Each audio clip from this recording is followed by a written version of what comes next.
There's more going on in libraries than you may think.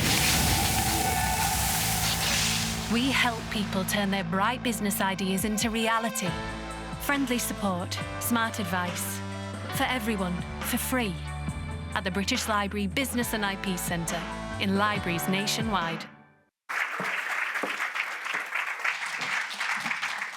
Hello, hello. Well, I'm going to say, firstly, we are running 5 minutes late because the girls just all wanted to have a nice little chin wag. You know, we're just chatting, we're just having a good old time at the back. So do forgive us, but we're going to get right into this. So, first of all, welcome everybody. Happy International Women's Month. I nearly forgot the time. Happy International Women's Month. We are here for our event, Inspiring Entrepreneurs, Women Wealth Builders. So we're talking about the money today, okay? And that's what you're all here for, as well as the drinks and canapes. I know it, I know. So, just want to welcome you once more. And I want to just, first of all, if you can put your hand up and just let me know if you have a business already. Just put your hand up. Oh, wow. Okay. For those of you who just have an idea, put your hand up. Okay. So the difference between those who have an idea and those who already have their business. Now, this is what we're all here to kind of talk about a little bit, because this is the thing. There's somewhere that you were, and somewhere that you are, and somewhere that you want to be. And there's a big kind of, sometimes it can feel like, you know, like a big gouge in between where you want to be and where you are today. But having tools is one of the things that will take you there. Having inspiring people, having systems, having places you can go to is what can help you to get from A to B. And that's what the Business and IP Centre is all about. So my name is Jacqueline Brown. I'm the Business Support Programming Manager, and I'm here with my amazing team who we organise these events called Inspiring Entrepreneurs. And we've been doing this since, we're going to be 20 years old next year, 2026, 20 years of the Business and IP Centre. And this is to support all kinds of people, you, me, your dog. We're here to support everybody, okay? It doesn't matter what walk of life you come from. We're here to support you in building your business. We have training. We have resources on IP, on business, from marketing through to sales and so much more. And we have been scaling this program since, like I said, for 20 years we've been running these centres. We have 21 centres across the country. 21 hubs across the country, and we'll be able to see it on the map in a moment. Together with these centres, we run, as I said, mentioned workshops and webinars. We do one-to-ones. We do speed mentoring. We do networking events. We're here to give you the skills and the confidence that you need to set up and run a successful business. And then maybe it could be you sitting on one of these chairs one of these days because of the business that you've built, especially with our help. So, you know, our survey does show that our impact surveys that we do, when we have our feedback forms, which you've probably all got a copy of right now. If you haven't, please ask one of the team if we can give one to you. Because those surveys that give us the information that we need, that we can go and get funding and give you more of a better service year on and year on. But it does show us with those surveys, you are twice as likely to be successful, okay, when you use our services, okay? It tells us that nearly 100%, 90% of our businesses who are still running after 3 years when they use our services.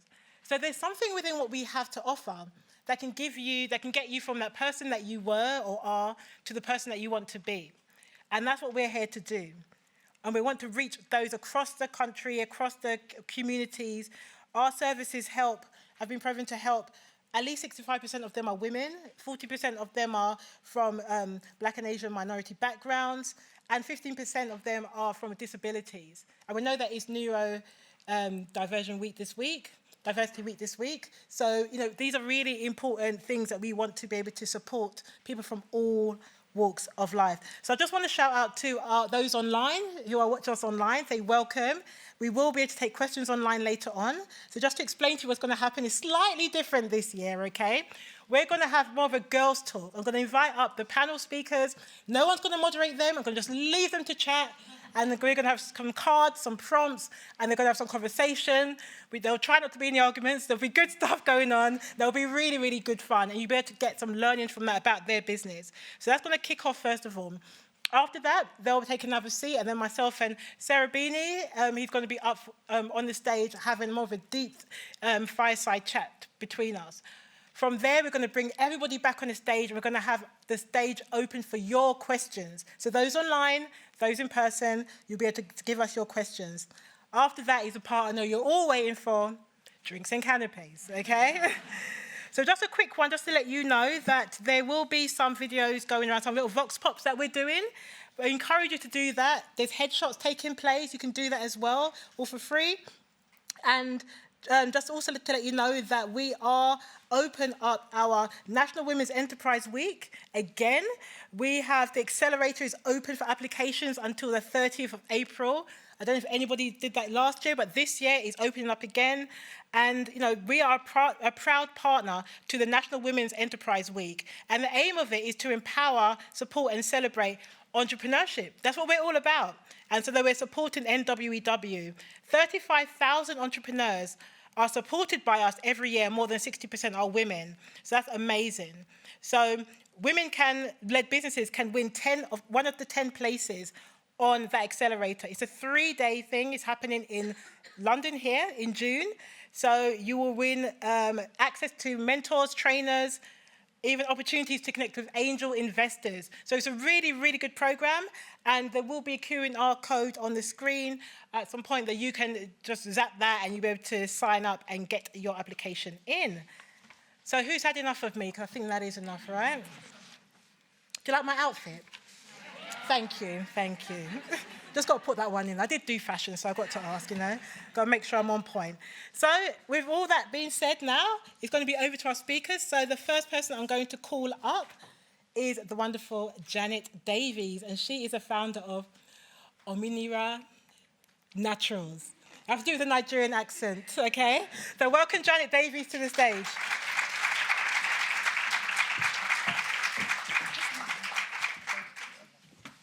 Hello, everyone. Yeah, you said that perfectly. Ominira.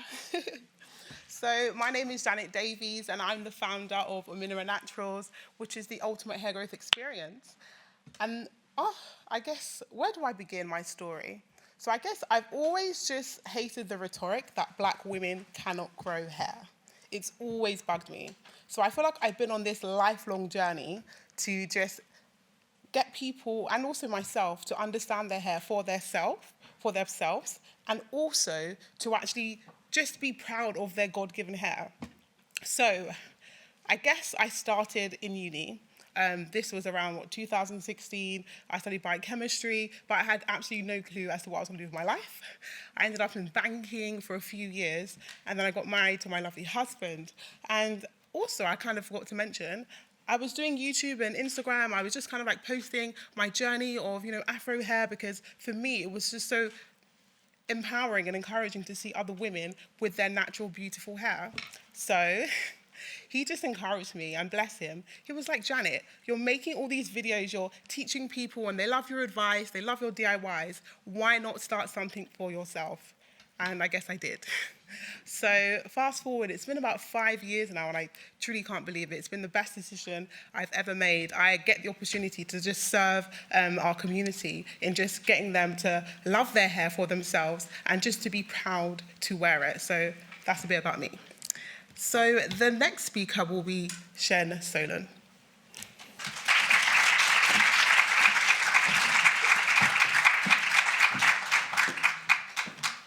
Hi, I am Shen, the co-founder of Launch Lemonade, the Canva for AI application.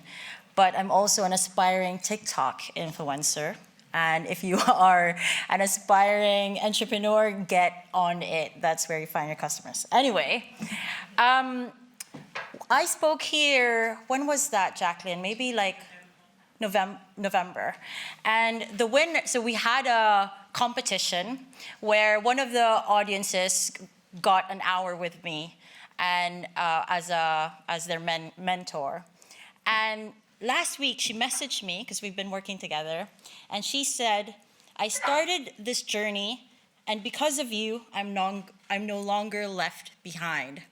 So the mission behind Launch Lemonade is that no one gets left behind in the time of AI.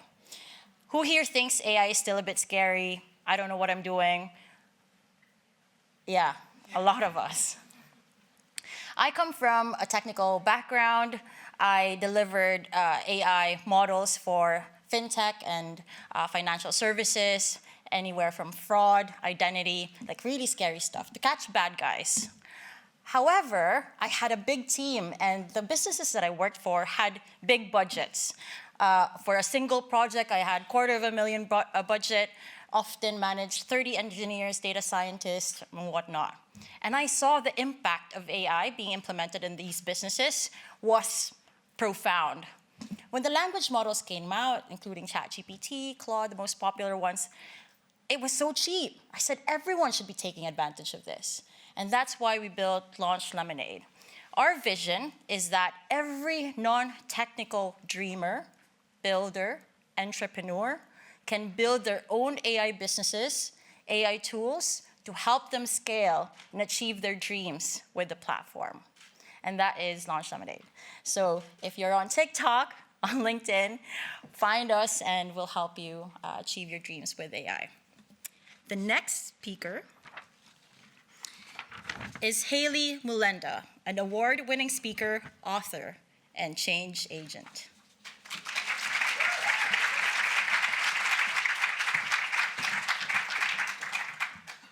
Welcome, family. Had to switch it up a little bit. Hi, guys. My name is Hayley Mulenda Records. I'm an international speaker, author, and change agent.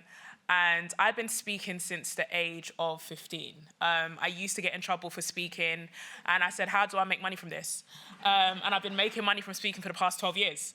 And you know, what came to detention has now made me invoices, and I love that for me. I always tell this story. When I was 15 years old, I came back home to my African mother, and I have to clarify, African mother, and I said that I wanted to be a speaker. And I was really scared of how she's gonna react, so I thought, let me make sure I tell her when she's washing the dishes, because if she does get a bit saucy, I can run. And I remember literally saying to her, Mum, you know, I wanna speak now, like I wanna travel around the world and use my voice for good. And I remember her just saying, okay, speak then. And I was just thinking, okay, my name's Hayley. And since then, I've always found that there's so much power in being able to follow your dreams, follow your conviction. I always say you're not a product of environment, you're a product of vision. I grew up in a single-parent household. Mum migrated here from Africa. People have been stabbed, shot on my road, and I decided that I wasn't gonna be a product of that. I decided I was going to use my voice to speak life into the next generation. And since then, I've been able to scale my business to now nearly 7 figures through speaking, and been able to scale across the US, Europe, and the Middle East. Thank you. Thank you, thank you, thank you. So I have the pleasure and this pressure, because this next woman, she's a serious one, yeah? So I have the pleasure of introducing Bushra, who is a fire. I'm going to go off a bit of scripts, because Bushra is amazing at what she does in terms of business, marketing, and I'm going to welcome Bushra to the stage. Give her a round of applause.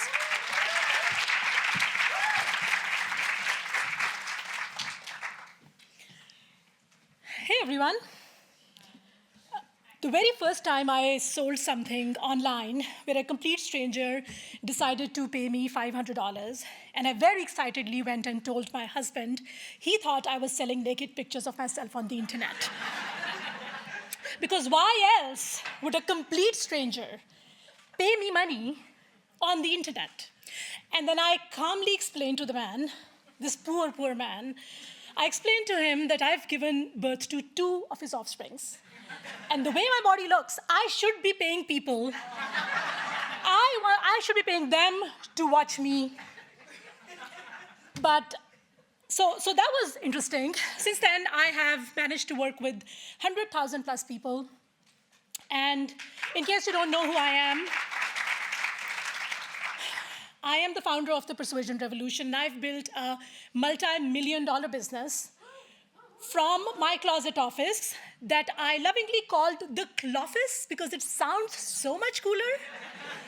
And that business started when I was an expert in Saudi Arabia, a country where it took me 3 years to get an account open because the bank people could not understand why I need a bank account. Like, my husband can give me pocket money. I mean, you live in the same house, right? He can give you the pocket money himself. And from that, to be at a place where people happily give me money and I don't have to take off a single item of clothing is mind-blowing to me. And when I think about where I started and where I am today, I just remember, and it's important for me to share this with you because one of the prompts that Jacqueline gave us to talk about what wealth really means. And for me, wealth means possibility. So the fact that I have managed to do all of this, to work with so many people, across 160 countries, 100,000 plus people who have paid me anywhere from $7 to $100,000. When people look at me, the only thing I want them to see is possibility. I want them to look at me and be like, this person with this weird sense of humor, this inappropriate sense of humor, this weird accent that everyone in Hollywood makes fun of, and if she can do this, and so can I. And when I want that possibility, I want to plant that seed of possibility in everyone's head, in my daughter's head, who's right there. Love you, baby. The fact that she can look at me and think, yeah, my mom is kind of weird and kind of embarrassing, but look at all the things that she's done, so can I. So can I, because why not? So for me, wealth is possibility. Whatever you think that you are not enough, not pretty enough, not young enough, not old enough, not thin enough, not white enough, whatever is it that you think that you're not enough, or whatever you think is too much. I am too fat, too short, too tall, too rich, too poor, too introverted, too extroverted, whether it is too much or not enough, I want you to look at me and I want you to see possibility. That's the only thing I can offer.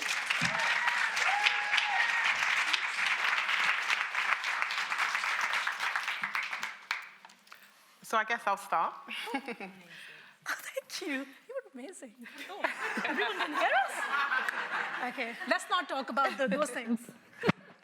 Okay, this is a good one. And the first prompt is accelerate your autobiography.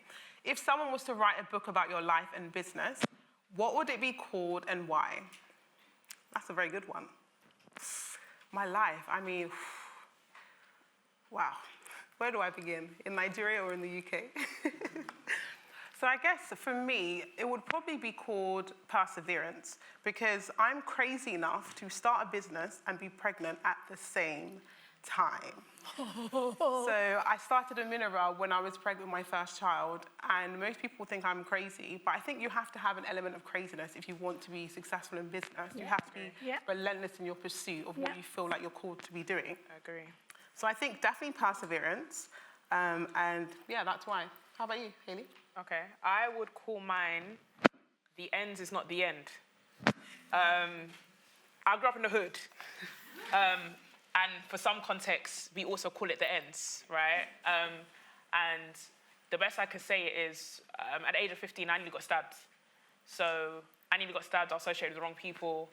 And by the grace of God, rather than the knife going towards my abdomen, out of fear, he jerked back. Wow. And I easily could have been a statistic, and I easily could have been dead.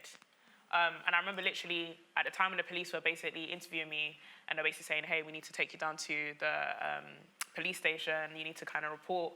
In my area, snitches get stitches, so I ran away. So I ran away from the police, so I never actually reported the incident. And I literally said to myself, like, I never want to be in this type of situation again, and I never want any young person to ever be in this situation again. And that was actually the start for me. And I think a lot of people have written themselves off because of the environment that they're in, the type of experience they've had, the type of upbringing they've had. And that's why I think for me, I would say, like, my business is literally the end, not the end, because literally that circumstance is the reason why I actually started speaking, so that I could actually inspire and empower other young women to basically take charge of their life and expect better for themselves. So yeah, how about you, Shen? When can I buy these books? Well, I actually have a book coming out at the end of the year. So it's not called that title. It's actually called Speak Up, about speaking. So yeah.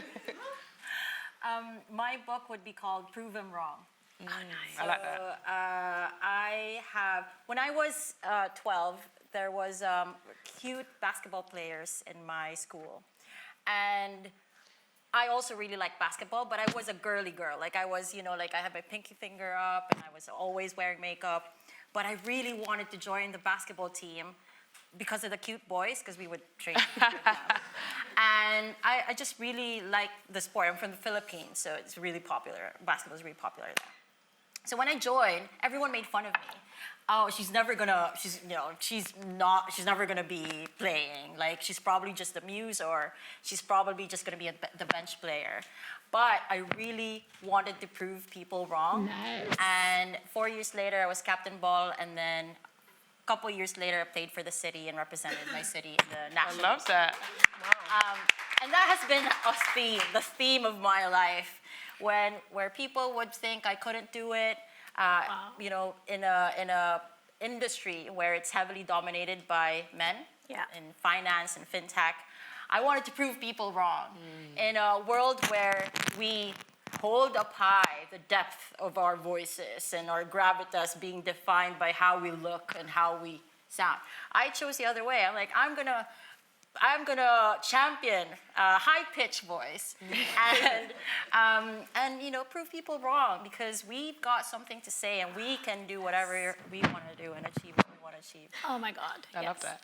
Are you starting another one? Oh, am I starting another one? Yeah, I think we do two. Yeah, so let's do another. okay. Yeah. Okay. So two people. I read the. I'm the only one who's following instructions. You know what? Everybody needs a Bushra. Because one thing about me, I vibes.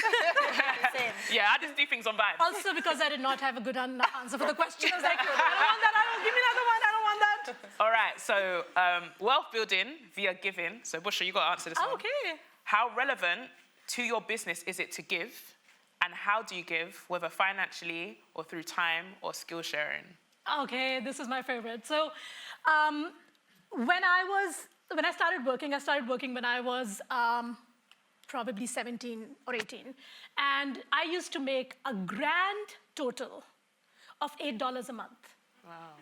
Because, I was living in Saudi Arabia, no one really liked me, honestly. They were like, we'll pay you just because we have to. So $8 a month. And the first time I made those $8, I was like, okay, so I need to get into the habit of, so in our religion, there is, and I'm sure every religion is the same thing, but in our religion, there's this concept that when you pay someone else, you get 70 times return. So being the accountant that I am, I was like, okay, if I give 10% of this $8, that's 80 cents times 70, that's a lot of money that's coming back. So I got into the habit of giving a 10% of what I was earning back from those $8. And that habit has stuck with me. And now we are training our kids to do the same thing.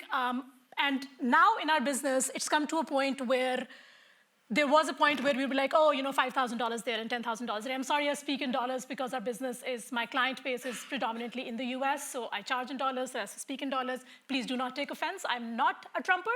Thank you very much, in case you're wondering. So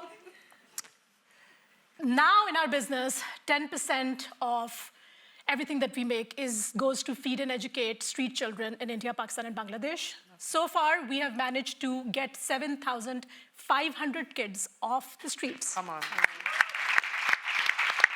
And I love this question. I was like, my God, this is made for me. Because this idea that you can, and this statement, street children, should be an oxymoron, right? Like, how can children be on the streets? But they are. They're living on the streets, they're growing up on the streets, they have access to nothing, no education, no food, no clothes, no housing, no shelter, nothing. So getting them off the street, getting them some sort of, not necessarily higher education, but giving them some skills so they can become, self-reliant, financially independent, that has been such a huge goal. And we are very proud of the fact that we can now, without even thinking about it, write a 6-figure check. Come on. And that is such an unbelievable gift of this business. So yeah. That's good. Wow. I love that. You. Me, I knew you were going to do that. Well, I don't, write quite 6-figure checks to charities, but It started with 80 cents, though. Yes. It started with 80 cents a month. But no, I think similarly, being a woman of faith, I'm a Christian, I'm definitely of the belief that if God has given you something, you need to give back. Like, I would be doing myself a disservice to not pour out into others, because God has blessed me in such a way that my cup is overflowing. So for me to hold that to myself makes absolutely no sense. So that, to me, also looks like 10%. But I think 10% isn't something that's like set in stone. There's no harm in giving 15, 20, 25. Who knows, 100% one year. But yeah, so for me, truly just giving a minimum of 10%, because I think it's just what I'm personally called to do. Yeah. I could not accumulate wealth Absolutely. and keep it for myself. So yeah, that's me. I love that.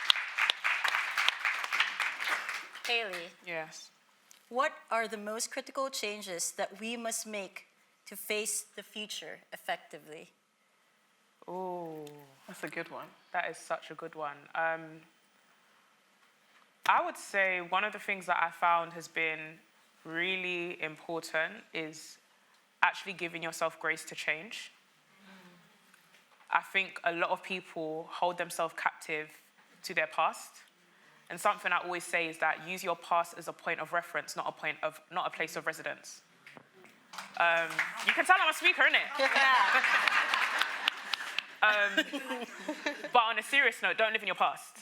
There's a lot of people who are held back by shame, by guilt. There's a concept by Frank Ocean that's called Godspeed, which is forgiving your former self because it made the best decisions with what it knew at the time that they made that decision. And I think for a long time, I held myself captive for a lot of decisions I made. So I remember for a long time, I was a bit ashamed of the fact that I was the hood girl. But now I can come in here and say, well gone, fam, because I really am that girl from Ents. Do you know what I mean? And I'm okay to own it. And I remember when I first started speaking, I would wear oversized suits, heels. I'm wearing my Air Jordans. I am not wearing heels again, I promise you, brother. Why am I wearing heels to talk? So I could stumble. Guys, I love myself. I'm not going to embarrass myself in front of you. And I used to be that person that I was like, okay, your past is you come from a single-parent household, you're from the ends, you need to change, you need to be better, you need to press on, be better. But I actually started to embrace that. I think a lot of people want to press onto something they haven't embraced in the past. And something I always say is like, with Usain Bolt or anyone that's running a race, you also have to have basically a direction of what do you want and where you're going. And I'll end it here. I think a lot of people don't actually know what they want. They know what they don't want. So for a lot of women, sometimes, I'll say a lot of women, I don't say all women, when you have a conversation about relationship and you ask them what type of man they want, they'll tell you everything they don't want in a man. A lot of my friends, I ask them, what do you want in a man? They'll be like, I don't want him to be under 6 foot. What's wrong with you?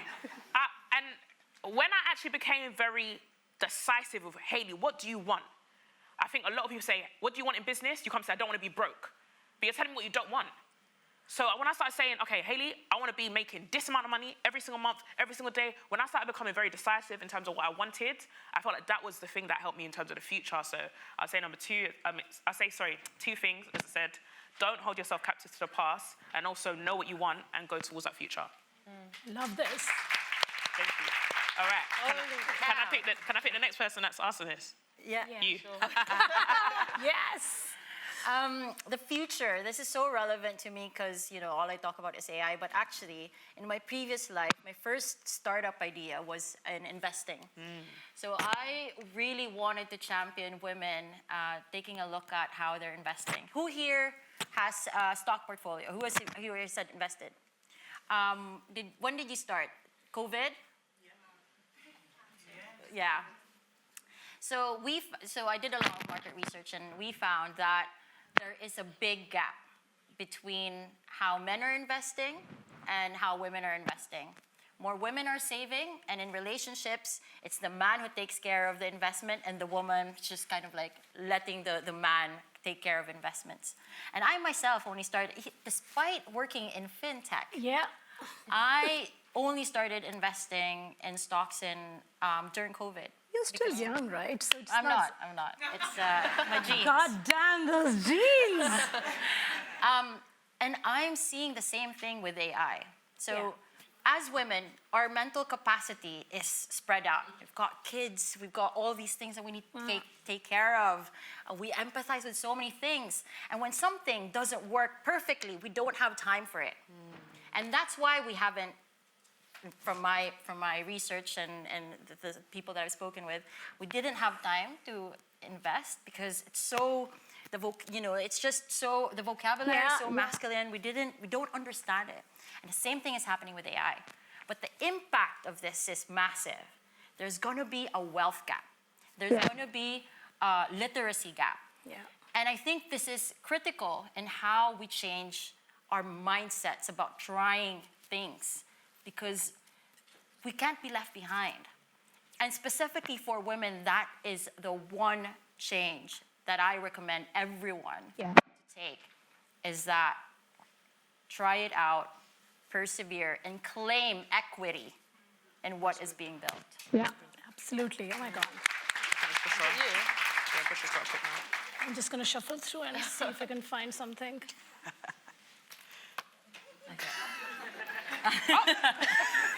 Okay, I'm going to cheat. Listen, I don't sound like a bumbling fool. Okay.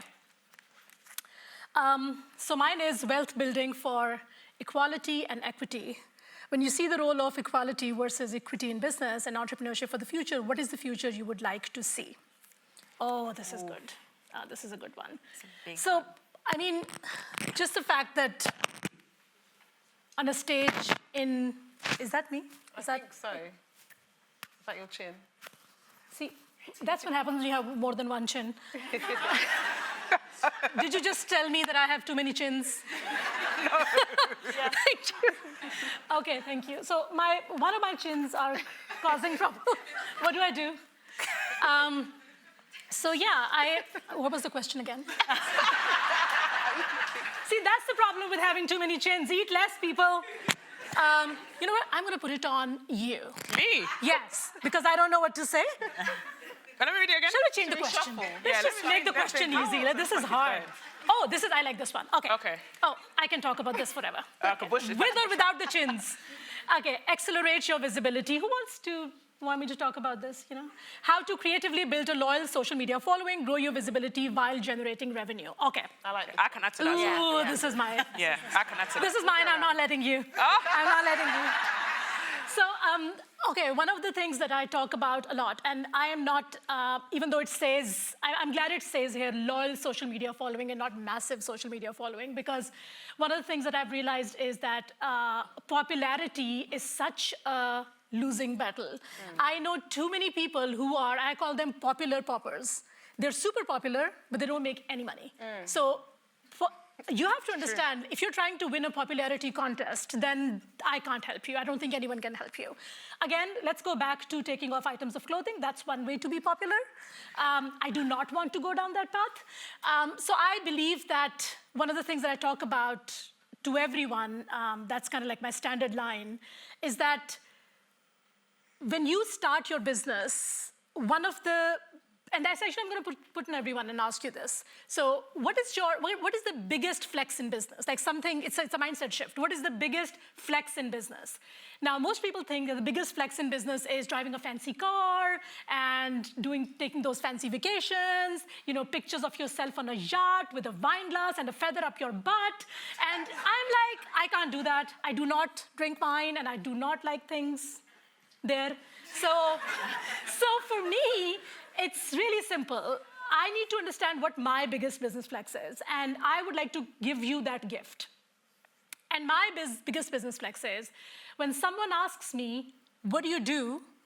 I answer, Google me. And that right there is the level of visibility that we should all be working towards. This mindset of, I don't care if your name is Angelina Jolie, I want you to be the first result. When someone Googles you, I want you to be the first result. For your expertise, for the right reasons, hopefully not the wrong reasons. And when you come to a point in your business where you can confidently say, and on that note, please feel free to Google me, when you can get to a point where you can confidently say, when someone says, so what do you do? And sometimes people ask you this in a way where it's like, I'm sure she's like nobody, right? So they ask this in a way which is kind of, there's this undertone of, you aren't much, you aren't worth much. And when you can confidently say, Google me, I think that is such a big flex. And it's not just about SEO, and people are like, oh, it's about search engine optimization. It's not search engine optimization. It is everything that you do, everything that you show up, every moment that you show up. You have a brand, so figure out what your brand is, figure out what your 5 Ws are, why me, why this, why now, why no one else, and talk about those 5 things. So I know my kids were asking me, is like, are you excited? What are you going to talk about? And like, I'm always talking about the same 5 Ws. I'm always talking about why me, why you, why this, why now, why no one else. And that is really the best way to get to a point where when someone says, what do? You confidently say, Google me. And now I'm going to put it on you. Because I think it's a conversation that we need to have in the context of AI, which is so much content now. Yes. So much content. So what do people do to be visible for the right reasons?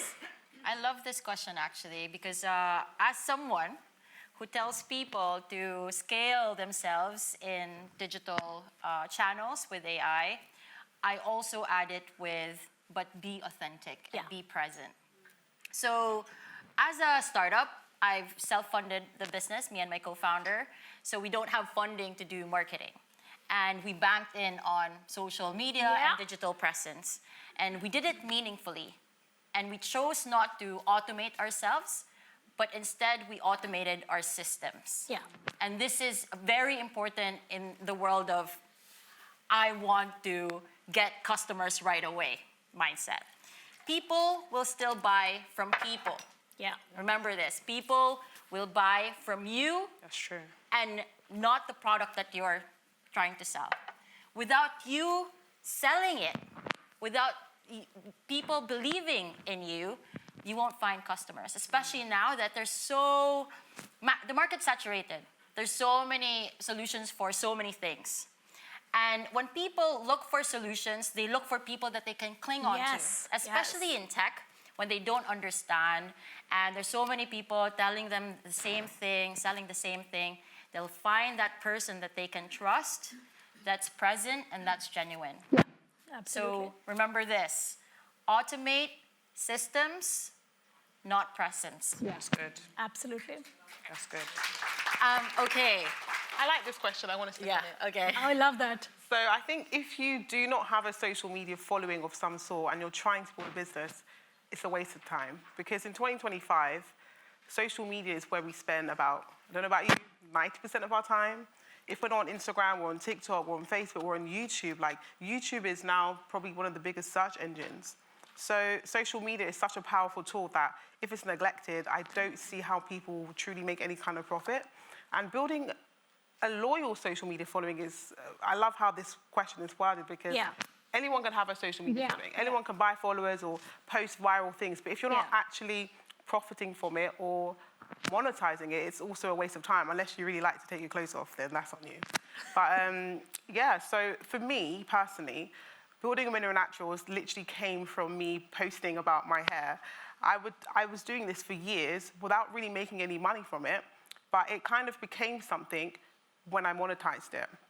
And the way in which I did that was because I had this massive following of people who just were interested in hair, I had warm leads, people that already knew me, already trusted me, and believed what I was saying.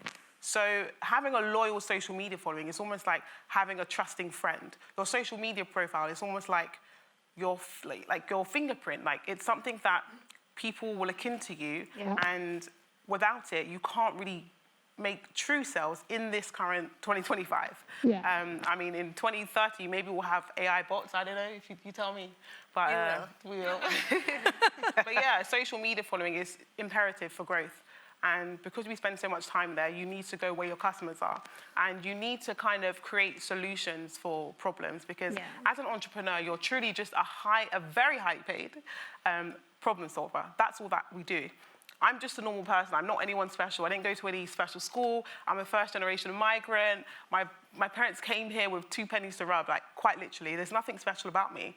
I just harnessed my understanding of a unique problem faced by a certain demographic, and I marketed that solution like crazy. So there's really nothing special about me. I'm just a problem solver. Yeah. Love that. Am I allowed to speak? Can I just quickly add on to that? So let me just speak. Yes.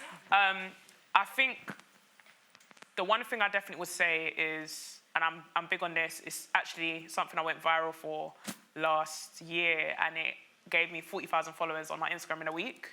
And I just said, you're too broke not to be visible. And I promise you, I'll be on that Instagram every single day. I'll be on LinkedIn every single day, because there was a time when I looked at my bank account, I said, yeah, you gotta make this money, girl. Yeah. And I was on that Instagram live every single day. Yeah. I've been paid 20K one-off flat coaching off an Instagram live. Someone literally just said, I need you to coach me. I'm gonna transfer you 20K right now. Like, that's how real social media really is. Yeah. And I promise you, when I saw that money, I said, what? Yeah. I said, what? I said, more. Yeah. I said, I'm going to be on LinkedIn every day, Instagram every day. And I really stand by the fact that be visible in a time, in a world where visibility is everything. But one thing I will say as well is don't let the following blind you. Because as much as your following increases, so does your mock. So does the mob, should I say. The best I can say is this. The same people who were saying Hosanna when Jesus was coming in were the same people who are also saying crucify him. Yeah. So just because your following is increasing doesn't mean that everyone is for you. Yeah. Trust me, I've been on Shade Borough. If you know what Shade Borough is, I've been on Shade Borough before for something dumb. I just feel like someone just wanted me. I feel like the devil wanted me gone that day. And I ended up on Shade Borough. And I remember literally, some of my, Shade Borough is basically like a Gossip site. It's like a gossip page. And I give context. Basically, I made a tweet that went viral. And the tweet was basically me saying that I had a bridesmaid, and I kid you not, I still don't understand why I ended up in Shade Borough. I had a bridesmaid that she got pregnant, and her due date was the day before my wedding. So I said I swapped her out. And people on Twitter said I was evil. I said, huh? I was like, did you want me to? And my friend went into labour on the day of my wedding. She didn't even come to my wedding. No way. So I swapped her out as my bridesmaid. And they said, oh, you're so evil, you're so evil, you're so wicked. And I end up on Shade Bar, and people were, I promise you, I saw 1,000 comments of people cussing me out. People were telling me that I'm an evil person. People said all things about me. And I saw some of my followers in there. Wow. And I said, that's what I mean. I saw some of my followers in there. And I was like, okay. So when it's talking about loyal social media following, don't just get caught up with the numbers and think everyone's for you. Yeah. Some people are not for you. Some people are studying you. I understand that there's some people who are studying me. Yeah. Not because you want to see me win, but you're waiting to see, let's see if she fought. But by the grace of God, you will never see it happen in Jesus' name. I'll move on to the next question. Oh, wealth building via expansion. Do you have a variety of business models? Is your business located in multiple places? How important is it for you to expand? How important is it for you to expand location and to expand is in various models? I definitely would say, I'd actually like to hear from you. Yeah, I like that question. I'll take it. Thank you. No, this is a great one because, funnily enough, 70% of my market is actually based in the US. So expansion is a no-brainer for me. And this is something that truly has only really, it's something that we really should have done maybe about 2 years ago, but expanding to the US is literally one of our top priorities because quite literally, I'm so tired of paying DHL their salaries. And in terms of scaling as well, like, it's such an imperative thing. So, what was that? I said yes. Yes. So I think it's so important. Like, I don't think just because you're based in the UK, you need to be necessarily tied here. There's no harm in going where the market is going. Absolutely. Follow the market because that's where you're going to make the most money. So although I'm British born and I love this country, expanding to the US is definitely one of my top priorities. So if you're in the US and you're hearing this, then you know what we're doing. Absolutely. But it's one of our priorities, and we're definitely, by God's grace, before the end of this year, we will be set up there. But just do not be tied to one single country because there's no harm in earning multiple currencies. No harm in that. But Can I quickly add on to Go this? ahead. Last year, 2024, I was on a plane every 3 weeks. And I'm moving to Dubai next week, literally. I'm literally in 2 suitcases. I don't know how I figured this outfit out, but I figured it out. And I literally decided that I was not going to be stopped by a location. And I really do feel like we're in the time now more than ever that you can earn in multiple currencies, but not just I don't want to just even talk about currencies, I actually want to talk about the importance of utilizing different incomes of one thing. So I was having a conversation with my husband, and I found that literally in the past month or so, or even the past, since the beginning of the year, I've had 16 different incomes through my one voice. Yeah. So my one voice makes me 16 different types of income. So where I can name it all, from coaching to consultancy to my online courses to my events, like literally when I counted it, it's 16 different things. Yeah. So I don't want it to just even be a thing of scaling in terms of multiple locations. What's the one thing that you've been blessed with that you can make 16 different incomes from? Yes. You know, so that's something that I've learned to do. And I'll add on to that as well. Who here is planning to monetize their brain cells? Like, you want to sell what's inside your brain. Because if you're selling what's inside your brain, then there is no such thing as territory, there is no such thing as country, there is no such thing as even modality. Because what's inside your brain can be packaged in 20 million different ways. Like, I've sold courses, I've sold memberships, I've sold subscriptions, I've sold masterminds, I've sold softwares, I've sold mini courses, mega courses, my soul, not really, but I've sold. Well, no. How much?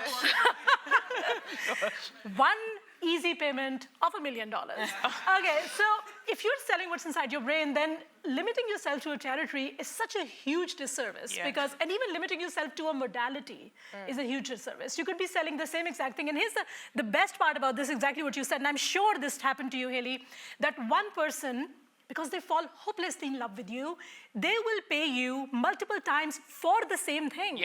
They will pay you for a course, then they will pay you for a membership, then they will pay you for mastermind, then they will pay you for coaching, then they decide to move into your house, live in your basement, wear your skin. I'm like, okay, enough. Like, I don't want your money anymore, enough. But if you are planning to build a business based on your expertise, based on what's inside your head, then the sky should be the limit. Do not limit yourself to territories, to modalities, to systems. Just sell whatever you can pull out and then package it and sell it. Absolutely. Right, so I'll choose one. Yeah, choose it. Yes. That was amazing. Yeah, definitely expand. What are the top phrases in the language of wealth that new entrepreneurs should know that has empowered you in business? So everyone just say a phrase, right? AI. AI. Is that a phrase? Expand on it, Is but that- what do you mean by AI? Yeah, What do you mean what by is that? AI, by the way? Some people don't know. Yeah, that's a great question, actually.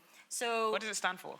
AI, obviously, stands for artificial intelligence. The very first AI that was built, the concept behind it was to imitate human action. So it was to imitate us, to the concept was to offload things that we do so that we can do more. And then this machine would do things for us.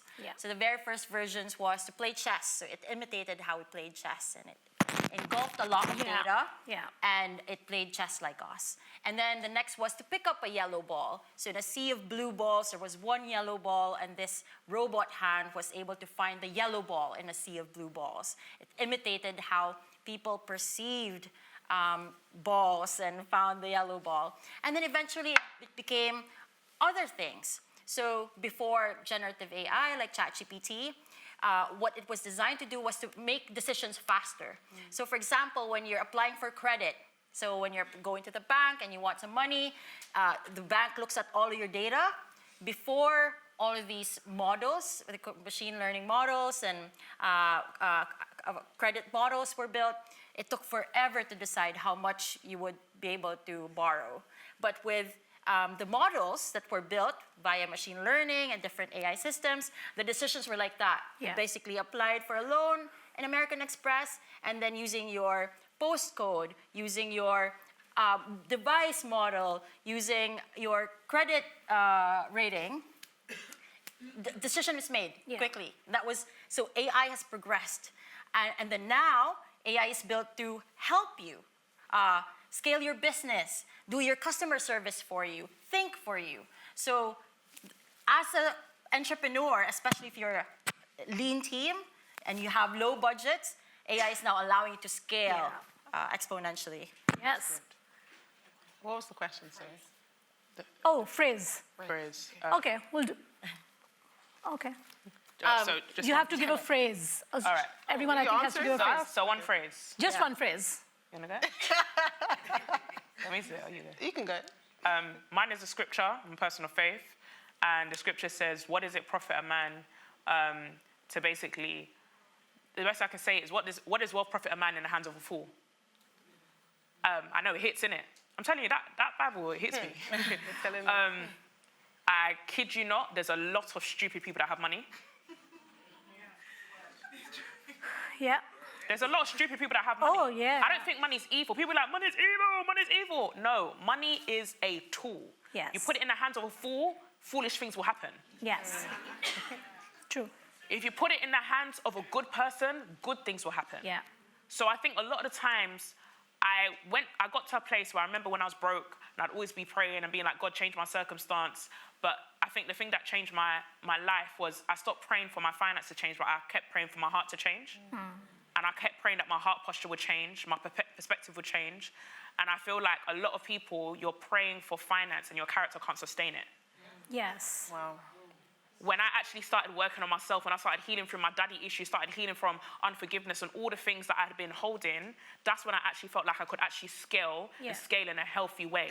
So the finance that I have, I actually feel it has not just advanced my life, but has blessed other people around me because I learned to be a blessing rather than us being blessed. Yes.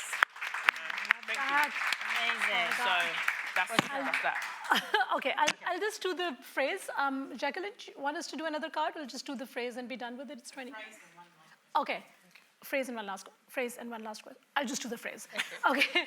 So I think this is the phrase that I've been talking about a lot, and there's this idea of, and you will probably hear people talk about this, Larjik, I'm just looking for that gold mine idea. I'm looking for, once you have that idea and it works, it's like you're sitting on a gold mine. You find a gold mine.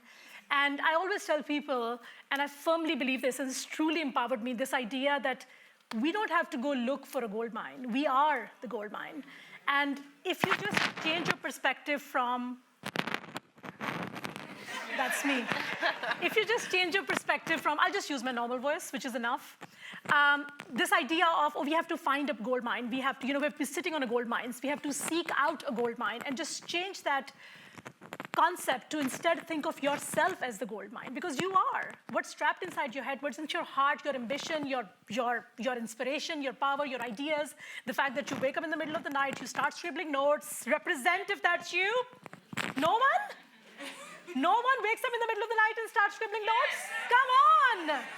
That is what makes you the gold mine. So you don't have to go look out and go find a gold mine. You are truly the gold mine. So just accept that. And once you accept that, once you realize that everything that you need, all the ideas, all the inspiration, everything is in you. You don't have to listen to us, even though if you want to, you're welcome to, because you are the gold mine. So I really truly believe that we are all gold mines, all on their own God. Yeah. How about you? So the next question is, how are you responding to changing environments in the world today and entering a new world since lockdown finished? I think this is a great question because I don't know about you, but there is a lot of content out there. I think there's a serious case of content overload. Yeah. So the same thing you would post perhaps maybe 3 years ago does not have the same effect now. Yeah. And that's because our brains are inundated with content, and it's becoming increasingly more difficult for something to go viral or for you to just make sales. So I think responding to that change is making sure you're up to date with exactly what is happening in the market, actually being on the forefront, using things like AI especially to create your marketing campaigns. There's no way you can be using the same tools you used 5 years ago to be successful today. It's just not going to work. As an entrepreneur, you need to constantly be evolving. You can't be stagnant, because if you do that, the solution that your product or service is kind of solving can change. It can evolve. Maybe people don't have that problem anymore, so you need to be constantly evolving. So I think, yeah, for me, the way I'm personally responding is making sure that I continue to be viral, understanding these algorithms, especially Instagram and YouTube and TikTok. They're constantly changing. Like, they're getting better and better at kind of focusing the content to specific demographics. So if you're not on the ball with the algorithms, you're not going to get anywhere. So I think definitely paying attention to the algorithms, becoming a student. Like, there's no shame in going back and learning something that you perhaps thought you were a master of. There's no shame in that whatsoever. As an entrepreneur, you need to constantly be evolving, constantly trying to learn new things, because the same thing that worked 5 years ago, even 1 year ago, it's not gonna last. You need to constantly be on the ball. So I think with entrepreneurship, like, as a doctor, it's just a life of consistent study. You're never gonna get to a point of arrival where you've learned everything. And if you think you have, you probably haven't. So I think, yeah, constantly learning, always being on the ball, and yeah, that's how I'm doing it. Yeah. I think in terms of wealth building, especially for us women. So apparently there was an event in London a couple of weeks back where there was a male investor, and he said something to the effect of, women aren't building unicorn potential businesses. Do you guys know what a unicorn Yes. is? 100 So million. billion pound businesses. And that's just not true. Yeah. And I think that's also, but it's also a mindset shift that I think we all have to make, is that we can do it. 2 years ago, before generative AI, if you're building a business like mine, you would think that you'd need funding. You'd think that you'd need to be VC backed, which is a venture capital that would give you a lot of money to build your product. But that's no longer true. With AI that's so cheap to build on top of, and there's so many no-code solutions, and you don't need a technical team or be technical yourself, you can build a £1 billion, not dollar, company. and I encourage you to go for it. Yeah. That's really good. I love that.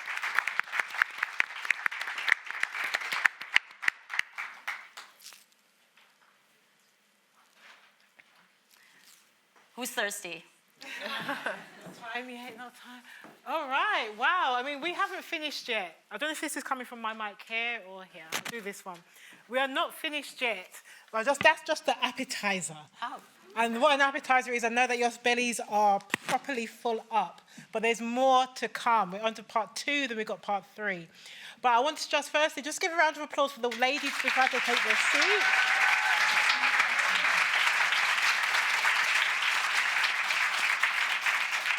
As an entrepreneur that I am as well, I've got so much nuggets already. There's so much more to come. But first, we have to say goodbye to Bushra, who has to head home. Oh, Bushra. Oh, they I know. Look at that, Bushra. Look at them, that. they like She's me. got good reason, but let's just give a round of applause to Bushra. Thank you so much. I'm upset. I'm going to be in touch with you. Thank you so much. For sure. Thank you so much. You guys are staying here. Yeah, It's been stay here. amazing. If I can invite all the ladies to follow Bushra down and take your seat on the front. Thank you so much. Awesome. Thank you. I'll reach out to you. Weren't she amazing? Weren't they all amazing so far? There's more to come. There's more to come. Now, I'd like to invite up, but let me just give you a little bit of a quick intro on this lady. Quick intro. I mean, her bio is just like expansive, you know. The reason why she has books because, you know, what she's done is amazing. But Sarah Beeny, she's a respected businesswoman, broadcaster, and authority on property, environmental sustainability, and business development. She's got a career spanning multiple industries. She has established herself as a trusted name in property investment, media, and entrepreneurial ventures. We're going to dive into that, okay? So let me welcome Sarah Beeny to the stage.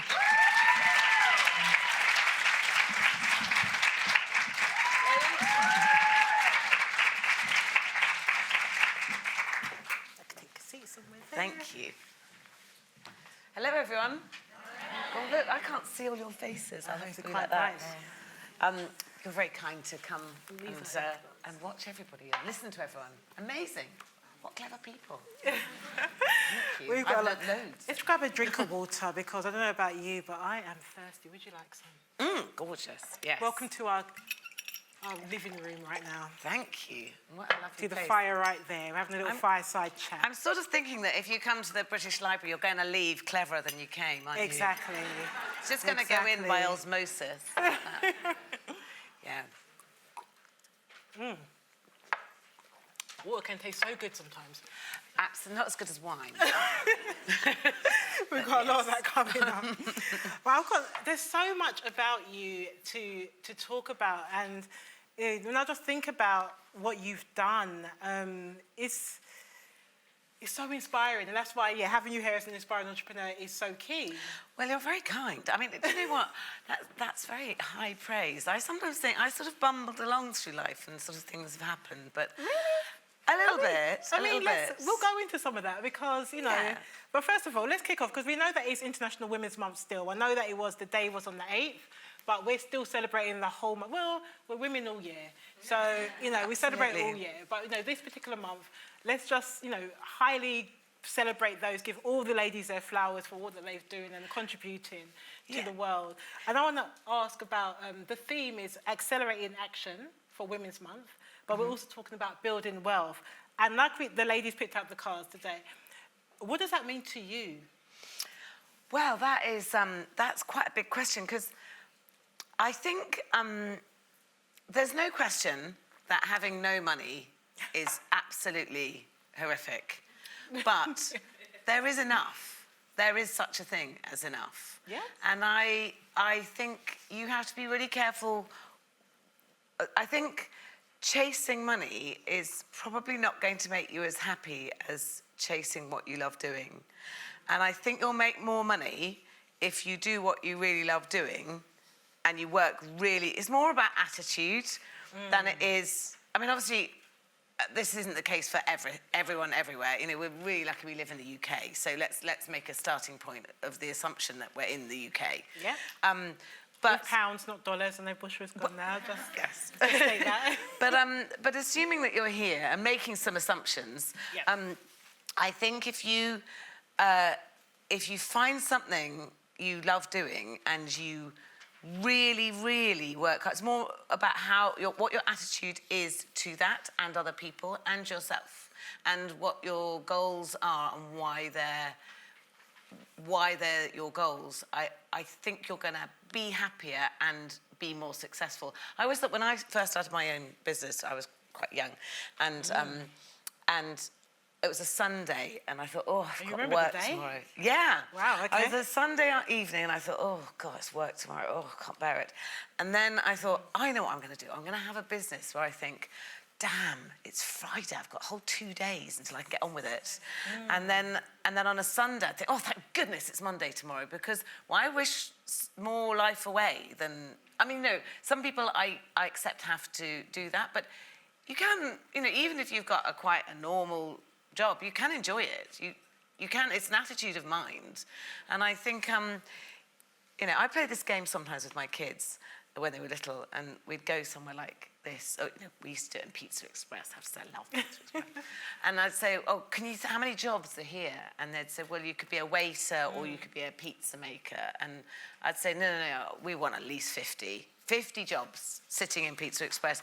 And then we'd kind of talk around it, and there's someone who designs the menu, someone who prints the menu, someone who designs the lighting, someone who makes the lighting, someone who fits the lighting. There's someone, you know, there are so many jobs that you can do. And I think when you're a child, you often, if you can just open your eyes as to what the possibilities are out there, there are jobs everywhere. There's so many jobs. And the thing that I'm most stunned by now, being incredibly old, I meet people and they have these amazing jobs. I think, I didn't even know that was a job. I wish I'd known that. There's a whole new set of jobs now that's evolving, isn't it? Well, yes. But tech and so forth. Yeah, amazing jobs. And also there's always opportunities. You know, people get upset about jobs closing down and they think, oh, gosh, it's a terribly, you know, sad because this sector is closing. You know, the world of television, terrestrial television, is kind of closing down. But that doesn't mean that we're not watching content, because we're watching more content than we've ever watched, ever before. And then I kind of... So I look at content now and think, we're saturated, actually, was what you said, we're saturated with content, so much stuff coming at us. We're really unhappy with it, actually. And I think the future is how the king of the future is the editor, because we don't actually want to spend 50 hours a day. Obviously, there aren't 50 hours. But, you know, the scrolling of the TikTok on Instagram and TikTok, you are not happier at the end of it. You're really miserable. You know you are just getting rid of your life to get you closer to death. And that is a really depressing thing to do. I mean, that's why they call it doom scrolling. Exactly. Well, let me ask you, I mean, I want to just dive into some of the real deep things you've done, because you probably, like, you've just done stuff and it's like, it's just what I've done. But you might not really dwell on it so much because it was just part of your story. But firstly, I mean, I don't know if many know that, you know, Sarah, at the age of, you said when you were quite young, 24 years old, I mean, come on, an investment company. I mean, you said you're so old, so that probably was many years ago now, when it was quite a big thing as a 24-year-old to be doing an investment company. Could, you know... Yeah, we had a property development company. Yeah. Which I started at, 23, I think it was. And then we opened another company. And this is before the days of buy-to-let. So it was, you had a limited company. So we had a limited company, which was a property development company, and then we opened this with my then boyfriend, but now he's my husband, and my brother. And then we had a property investment company as well. So I guess, I mean, I kind of like buildings, and I quite like to deal as well. You know, there's something quite exciting about not everyone enjoys it, which is fair enough. I quite like that calling someone's bluff, which is basically buying property, isn't it, really? And where did you get the knowledge for that? Where was, like, about doing the finance? To be honest, I was winging it a bit. No, a little bit of winging it. You know, I think I've always just not really believed I can't do something if I try hard enough. I think that's... And actually, you know, you only learn from your failures. Your failures are the compost of your success. And I always think, you know, when you see little children, when they're learning to walk, and they fall over, and then they get back up, that's why they're strong, little children. Yes. And then you see an old person, and they go along on sticks. That's why they're weak, because they're not going down and up and down and up and down and up. So you only get strong from your failures. And there is no failures. You either learn or succeed, really, don't you? It's about moving on, resilience, moving on. Yeah, just going, you know what, that didn't work, move on. I think that's, I think the only thing you have, you can't affect your past, and you can't change it because it's done. Yeah. The only thing you can change is how you feel about your past. And that's powerful. That's the only thing you can control. So you mentioned about the attitude to everything, and that's really, you know, how you feel about it, what you think about it. They talk about the past. Within that, I mean, I'm assuming, like many of us entrepreneurs, if you have never had this, you probably will at some point. Imposter syndrome. Oh, yes. Not rumbled yet. I want a T-shirt with not rumbled yet. I'm like, I mean, honestly, I'm sitting here, I'm thinking, really? How do you navigate that then? Any minute you're all going to go, ooh, yeah, makeup. Yeah. But you know what? I'm not alone, and I know that, you know, if you have we all have imposter syndrome, and that is not... I mean, if you talk to everybody is thinking... Has anyone noticed I don't actually know what I'm doing? You know, I know people who are at the top of their industry, you know, really, really top of their industry, and they're going along thinking, winging it, winging it, winging it. That is basically everyone else. We're all insecure. So if you think that you're the only person who's insecure and who doubts themselves, then you're an absolute fool. Because everybody, men, women, the whole lot of us, we all kind of think, gosh, that's, you know, how do we get here? Just some people are better at covering it up than others. Well, there you go. Talking about covering it up, you do a lot of work within renovations, restorations. You know, you're doing something. You know, you do a lot around that. That's what probably many people know you for within your work within property. But I want you to give us kind of your using property and house building words. I wanted to ask you. So many people have gone through a season of breaking in their business. When the brown stuff hits the fan, where things turn topsy-turvy, you know, maybe they've closed it down, decide to set it up again, or start something new. And like I said, you're notorious for renovations, restorations, etc.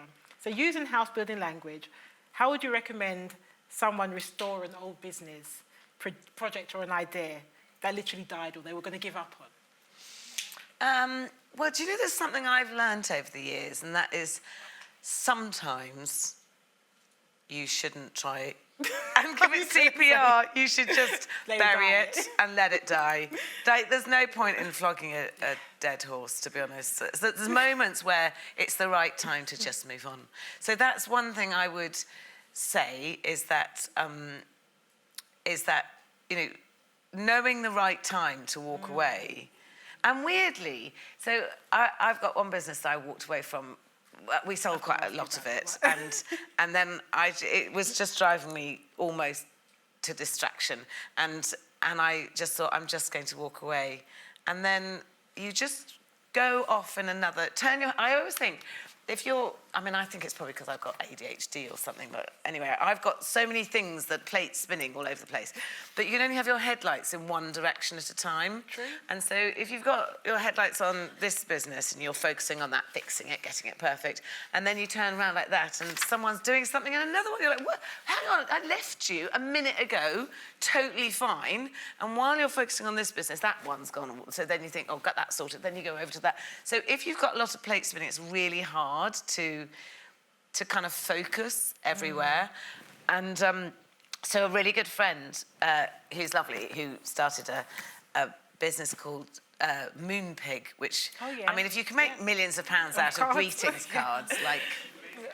I know. I mean, exactly. literally. Wow, she's done it. Anyway, but anyway, he said, just walk away, just let it go, and I did, and then weirdly, like 10 years later, I've got it back. So I was going to ask you about this because I thought it was pretty cool, especially, you know, in the light of these programs called now Love Island and all these stuff going on. I don't watch any of them. If you do, good luck to you.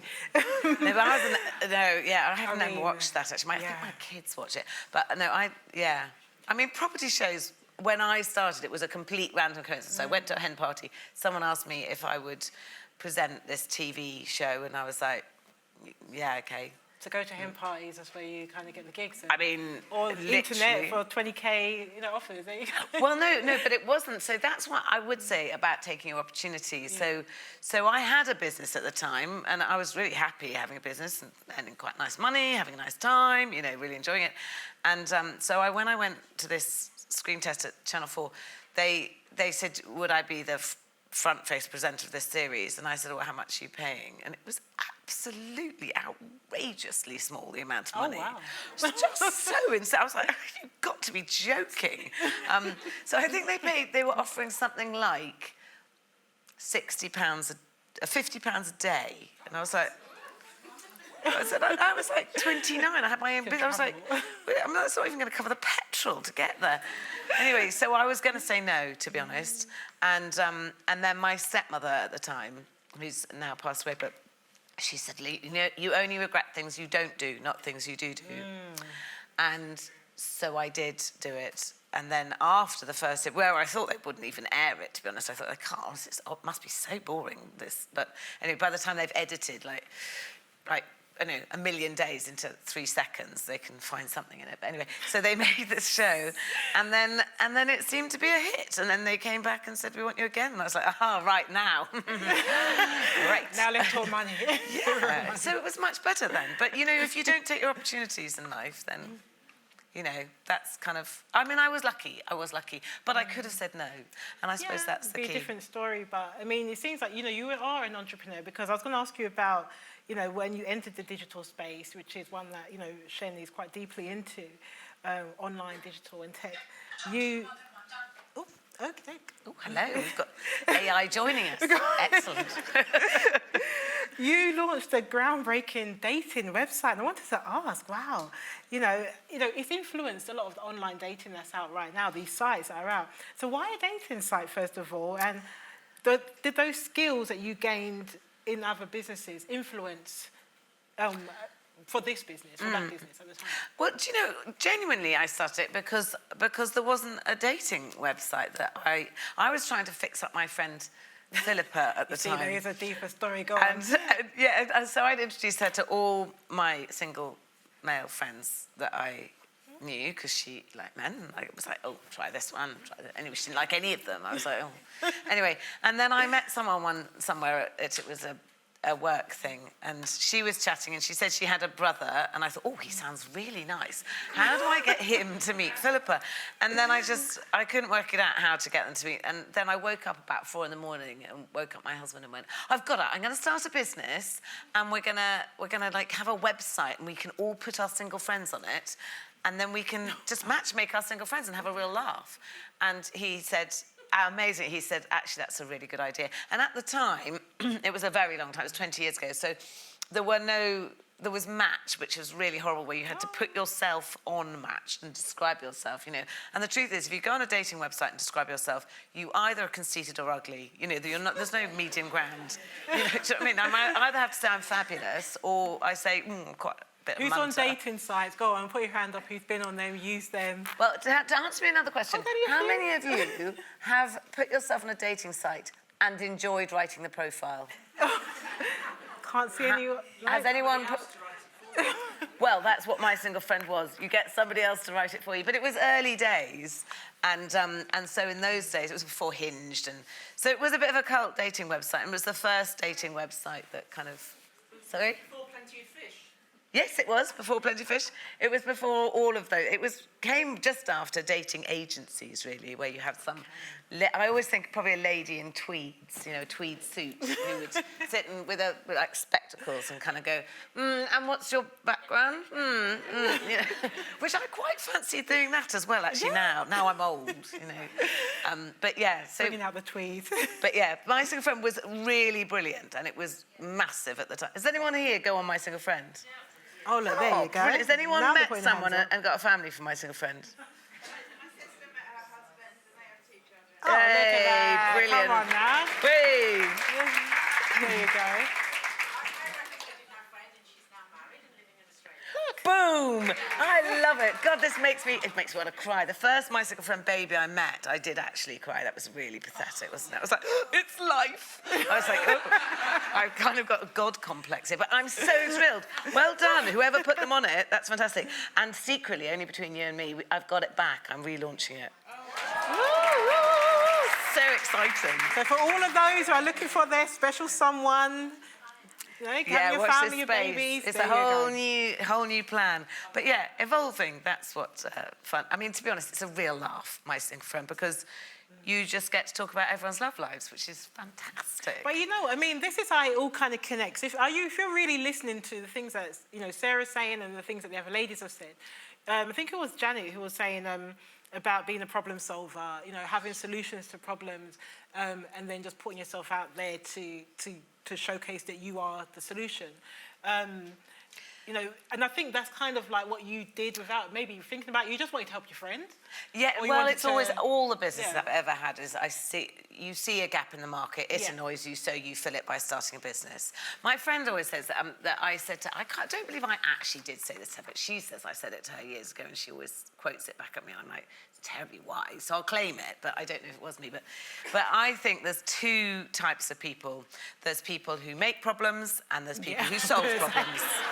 And you're either one or the other, and you're never in between. So you have a choice, really. Be a person who solves them or be a person who makes them. And I kind of think I want to be a person who solves problems. them. And when you are a problem solver, you kind of see problems everywhere and think, marvellous, that's another challenge. That's the bane of being an entrepreneur, is that you become a serial entrepreneur. You're just going around looking for ideas, what you could do. But in reality, I mean, can you do it all? Can you have multiple business when you're proving that? Well, you can, but you learn. together? Sorry? Not all together? You can do them all together. You learn.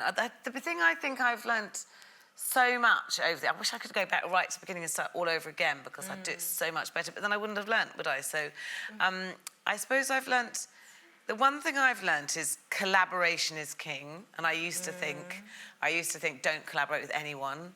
And, you know, when I was really in my early 20s and with business, and now I think, actually, we're all, one-on-one actually is 3, not 2.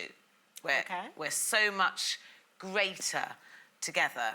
And also recognise your weaknesses and and accept them and be honest about your weaknesses and find somebody who's good at that and partner up with them. So accept what you're bad at and, work hard, but find somebody who wants to work with you, who I does wonder that. if that's one of the answers to my next question, because, this is Women's Month and you are a woman, I believe. You identify I as a am, woman. currently, yeah. So, currently. And you have 3 sons? 4. 4 sons? 4 sons, Oof. yes. Wow. Yeah. The testosterone in that house. But yeah. But the fact that you are a mother with multiple children and you've had multiple numbers of businesses. And I asked about can you do it all? Can you have it all? Or I heard somebody say at an event I went to a couple of weeks ago, is the fact that something's going to have to give. That you can have it all, but something's going to give somewhere. So whether that's the business or it's your family or it's your health or if it's your life, or can you do all that as a mother to do the business and do everything? I think or is it collaboration, as you mentioned? There's collaboration. I think women give themselves a really hard time. Yeah. And I also think women judge women way more than men judge women. And I also think women are very often quite horrible to each other, which is really depressing. And why do we do this? I don't know. We don't like, often women don't like women being successful. I'm like, come on, like work together. This is brilliant. I suppose I think you can have it all, but the problem is that traditionally we set ourselves very high goals, and so does society does to a certain extent, but we set them to ourselves as well. And I always think, to be a really successful man, if you come home once a month and you give one of your children a kiss goodnight on the head, people go, what a great dad. He's wonderful. What a lovely man. Isn't he great? And to be a great mum, you've got to be, you set yourself this goal, but you set yourself, to have the perfect home and have dinner parties and be amazing in the bedroom and have washboard stomach and a great mother, full-time worker, full-time husband, wife, whatever, or husband, but you can't know, you'd still be a wife. But, you're full-time everything, and you can't be a full-time everything. So cut yourself some slack, and actually the truth is you're judging yourself, actually. I don't think other people are judging you. Stop judging. Stop thinking you have to do everything, and it's okay to not do everything. That's okay. No one else cares. So I wonder though if a lot of that about the women not always supporting each other or judging each other, whatever, is because there seems to be this thing of there's only so much space on the table, only so much space in the room, only so much space. We've got this kind of limited mindset. I was reading something, it was from, regarding the World Economic Forum. It said that things currently stand that it will take until 2158, which is roughly 5 generations from now, to reach full gender parity, meaning we will all need to be swift and make decisive steps to actually achieve gender equality and equity. And we're all about accelerating action to kind of get ourselves there. So we don't have to be like, okay, there's only one space for women in that, so we all have to compete for that one space in that room. So how can we address systemic barriers and biases that women face, in your opinion? So it's interesting. So it's probably really not a very PC thing to say, but I'm so unbelievably grateful to my mother's generation for everything they did in terms of feminism. But I'm not really a feminist, I'm an equalist. And I don't really want, I want people to be equal, not, I don't want men excluded and I don't want women excluded. I don't want women to get special status and I don't want men to have special status. I want people to be judged on what they're good at, because we are different and that's okay. Men and women are not the same. And that's okay. That's fine. We just have different skills. And there's areas which are so deeply unequal still. We're on a journey to equality, by the way. We simply haven't reached it. We all know that, don't we? Yeah. But when you think about where we've come from and where we are now, I think, You know, my stepmother, I've got another stepmother because that one died, and my mother died as well. I've got loads of them, honestly. Sounds a bit scary, doesn't it? But anyway, this current stepmother, but she told me that when she first went for a job, they had a women's advertised in the paper. It said it was a receptionist job, and it said men's salary and women's salary, which is the men's was twice the women's salary. And when she asked why, they said, well, you don't need to support a family because you're just a woman. So you just need to, like, it's pocket money for you, whereas a man obviously needs twice the amount. Now, if you think that's how far we've come, I'm like, you know, we've come a long way. I'm not saying we haven't got further to go, but can you imagine now having a job advertised as a woman? They'd be in prison, wouldn't they? That'd be marvellous. but I kind of think we have to look at where we've come from and where we've gone to. And the one thing I'd say is we must be really careful to bring everyone on this journey with us from now. And that includes men and boys. And I think we have to be...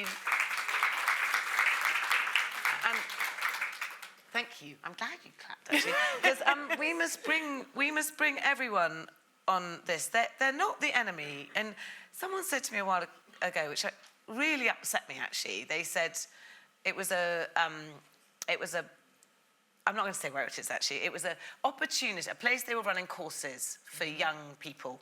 So I'm not going to say because it's quite mean to say it, but it wasn't here, definitely. Anyway, it was an opportunity for young people, and they said, I said, who can do this? This sounds a fantastic course, wonderful. So who can apply? And it was for 12 to 16-year-olds who struggled with school, and they said, well, it's for they kind of listed all, so for girls, or for these people, or for those people, and basically the only people that weren't allowed to apply for this course, because I was like, hang on, that's covering everything I can imagine. And they went, yeah, not if you're a boy, and you're not gay, and you're not from a deprived background. And I went, hang on, wait a minute, why can't they apply as well? And they said, for 50 years, for hundreds of years, they've had it their way. And I thought, they're 12. Ooh, hundreds of years they've had it their way. And I thought, that's not going to get us equality. No. Do you know what I mean? Because they're 12. Like, bring everyone along. And call out people who behave badly. There you go. Call them out and don't accept it. But bring everyone along with you. That's my... So what would you... Yeah, give her flowers. So though you've had, quite a lot of successes, achievements, and so forth, if you had to achieve if there was one, you only had the choice of having one major thing that you can do, that you can achieve and make happen today, and today only, what would that thing be? What? Oh, hang on. So there was a genie, and you had one wish that you could do one amazing thing, but you only had this one chance in this today, right now. What would you do? In terms of business? Life, business. Anything? Yeah. Oh, God. Oh, I'd have a superpower. No. What I do... To make a change, to accelerate action. Oh, for business, not for just the world itself, in the country. You choose. Oh, brilliant. You know what I'd do is I'd buy all the houses that were built behind schools when they sold the playing fields, and I'd knock them down, and then I would rent them back to the schools for like 10p a year, but I'd still own them, so that schools could have playing fields again. That's what I'd do. Education. Everything is about education. Everything. And children should be outside, and they should be doing sport, and they shouldn't have been sold for executive homes. I don't know what Margaret Thatcher was thinking. I mean, it wasn't her playing grounds to sell, to be honest. They were our playing fields, and I don't think it was her right to do that. So anyway, there's my No, I'm all about rant. the playground. I had lots of good memories back in the day, showing my age now. No phones, no nothing. Yeah, Just I mean, it was playground. you need to get out. I mean, children need to take exercise and explore the world and get outside. And yeah, I sound really old, don't I? Sharon, it's probably killing your business, us saying this, but there you go. Yeah. Those children are our next customers. Oh, yes, I'm so sorry. There is a time and a place, isn't there? It's just the kind of, I think it's really hard for young people now to decipher this kind of complicated world where you're constantly judging the inside of your life with the outside of someone else's. And that's like how, you know, I was lucky I grew up without everything, but they're constantly thinking that they matter in the world, and how they act and how they react matters. And that's really hard for children to constantly be self-questioning themselves, because they should be able to express themselves and make mistakes. You know, that's okay. You do it wrong. It's all about attitude as well, I guess. It is, but it was easier when you could rub it out. So talking about rubbing out, so you are like the queen of innovation, pioneering, renovation, all kinds of stuff. So what is next for you in that? What's next for you in business? What can we see next from you? Or what new business have you got up your sleeve, apart from your dating app Back Again? Oh yeah, well that's still in progress. Okay. So yeah, last year I built a TV and film studio in Somerset, Awesome. which is exciting. Largely because I'm terribly frustrated with the drive in education for I think there's 5 fingers of education, and so it's not maths and English and science. That is not the only things that matter. There's less careers in those, perhaps, than there is art and music and drama. And art and music and drama are treated like sort of slightly silly hobbies. There is loads of jobs in that. So I'm frustrated by that. So I built this TV studio, and my hope is that we've got various, film, I guess you'd call it content creators and makers using it. And I'd like the local school to be able to, I'd like it to be a home of education for the next generation. So that's one plan that's happening. So that's Awesome. Up and running now. And thank you. Give it to her a go. It was awesome. Thank you. And then I launched a podcast called Seriously with Sarah Beanie at Christmas, which I do with seriously.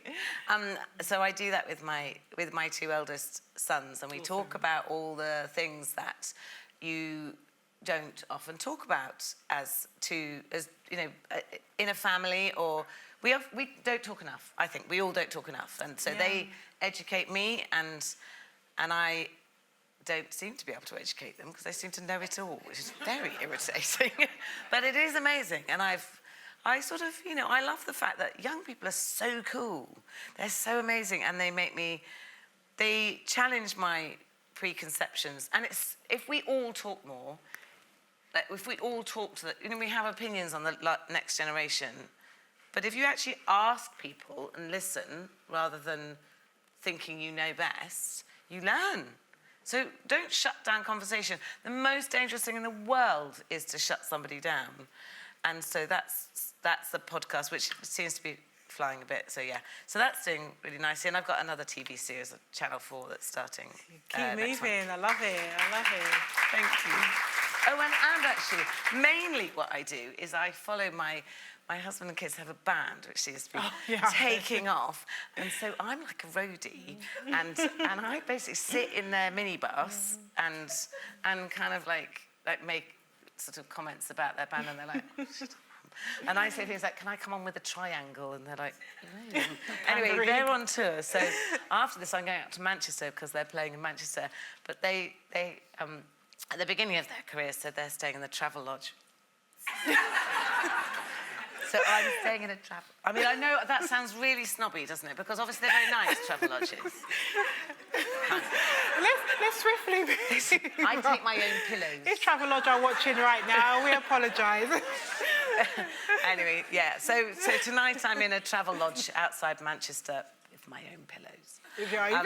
Yeah. So that's what I do. So check them out. Yeah, lovely. I love them. All these things so amazing. It just shows, you know, that you can continue to evolve, and that's something that was said. You've got to continuously evolve, be doing these things, moving with the times. Some of the comments that came up earlier. And there's people here who are about to start businesses, or we saw hands of those already raised they raised their hands and already started business. What would you say to them, especially in this season that we're in right now, in this time that we are in, especially, and you're doing new things. what would you say to them to be able to build wealth and to have success in business today? I think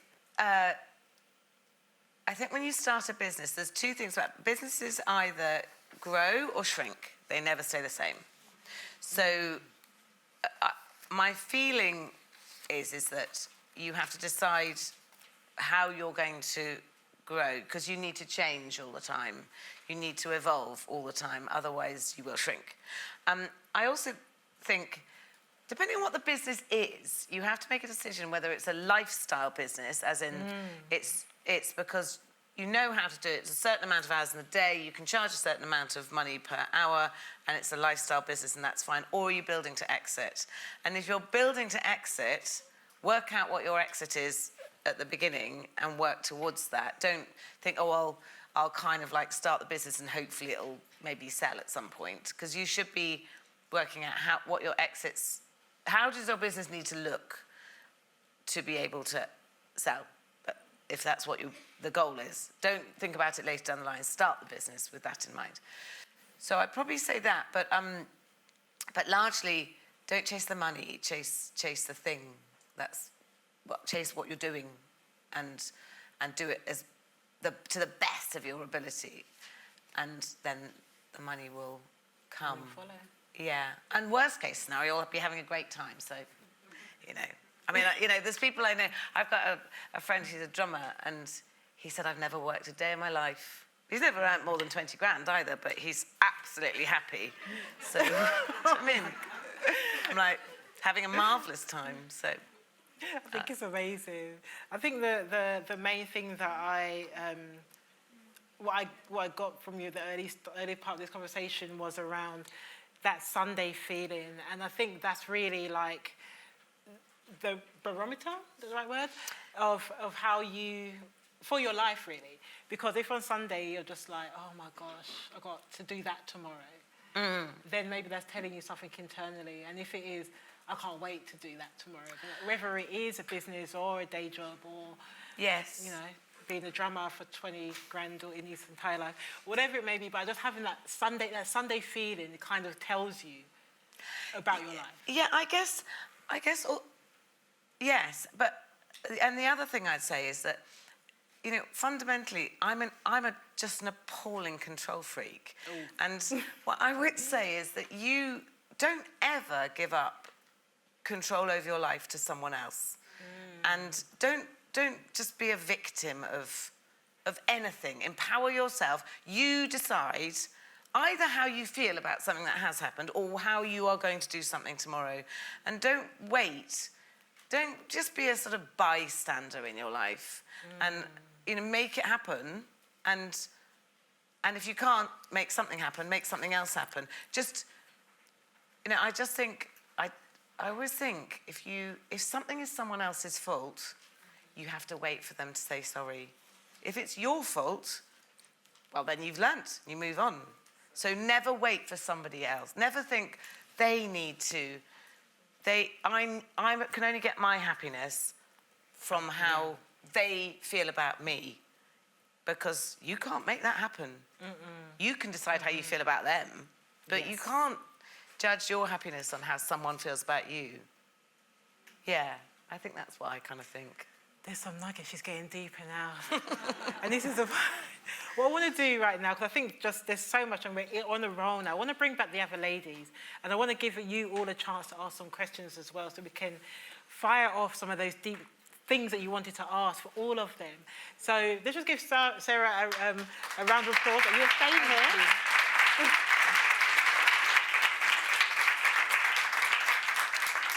And then I can ask the ladies to come back, Shen, Hayley, and Janet. I'll move across. Kept the seat nice and warm for you there. So. Anyway. There we go. Thank you for sharing your story. Yeah. That was incredible. God, amazing. Oh, thank you very much for listening, all of you. And some people walked out, I think, but... You still have a few You'll deserve a drink after this. Awesome. Yeah. So, I think the team is here. They do have... No problem. Thank you, ladies. They do have rolling mics, as Roman Yeah. So there's somebody in the middle, and there's somebody on the other side, I believe. It's hard to see.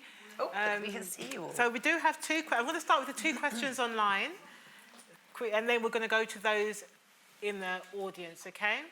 And when you do ask your question, do say who the question's for, and do give, if you want to give your name, you can even say what your business is called. You know, this is an opportunity. But do make sure that you have the question directed to one person and one question each, okay? Not first question, second question, third. No, just one. But let's say the ones that are online. We had Cam. Cam was saying, I have had problems sourcing a manufacturer for my business. I've been let down by online reviews. Is there any support or device that can be used regarding manufacturers? Anybody know you've got product business? I'm Nigerian, so I make everything by hand. I think, depending on what the product is, I'm guessing it's some kind of skincare, hair care. Hasn't said. Yeah. But I mean, if it is some kind of cosmetic base, you cannot allow a problem of not being able to start, find a manufacturer, stop you from actually starting your business. Because if you're thinking about it, with business, it's very risky. And quite frankly, your product may not sell. People may not enjoy your solution. So the safest way to start with a minimal amount of income, because I'm Nigerian, as I said, is just to do it yourself. Like, I'm lucky because I have a biochemistry degree, but if I'm honest, if you have AI, you could formulate any product in this world, I'm telling you. So use the tools you have and start yourself. For almost 2 years, it was me doing everything. I made the product, I marketed the product, I picked and packed the product and sold it and put it on wherever it was. And I also didn't pay myself for 2 years. So you have to be creative to do that. But yeah, I think you just have to start and don't let any barrier prevent you from doing that. There's no excuse. Awesome. Well, there you go. And the last person asked about the problem with... All right, let's go to somebody in the audience first. Let's go to somebody in the audience. That was a long one. Because I can hardly see people very clearly. There's somebody here. If you come down with a mic. Thank you. There you go. Awesome. Hello, good evening. Hello Good to everybody who's here. My name is Ayana, and I'm actually a furniture developer. I'm also studying UX and UI design, and I'm running a business in asset development. And my question is for Miss Sarah Beanie. My question to you is that for someone who's maximizing her time and trying to juggle as much as I can, and trying to do the 80-20 rule, how do you navigate juggling all those different kind of passion projects and still trying to kind of find time for life and work balance as well? It's really hard. I mean, it is an endless juggle. And my husband always says there's no such thing as multitasking. It's called doing everything badly. Which there is an element. I mean, it's really hard. The only thing I'd say is, I mean, this is really... I always think... I hate saying this in front of people who've got much older children. But I would say your children grow up quick. So... don't, that's the thing that you won't get another go at. So try not to miss all of that. Yeah, I'll miss some of it, but, you can juggle it a bit, but you will let pieces. To be honest, I think just accept that you're going to, send them into school in pyjamas when it's not pyjama day, to be honest. And turn up to the wrong parents' evening. And that's okay. And you're just going to be a bit disappointed, but then they can be resilient from that, can't they? All those embarrassing things that happen. And I guess in business terms, you're going to let some things fall. But that's okay. Don't beat yourself up. But well done. It sounds like you're doing loads. So Rosie, there's somebody near you? So this lady in the grey top, jumper and the glasses in the front. Hi, my name is Shanice. Hi, everyone. I'm from Naomi Creation, so I do balloons and I do event decorating.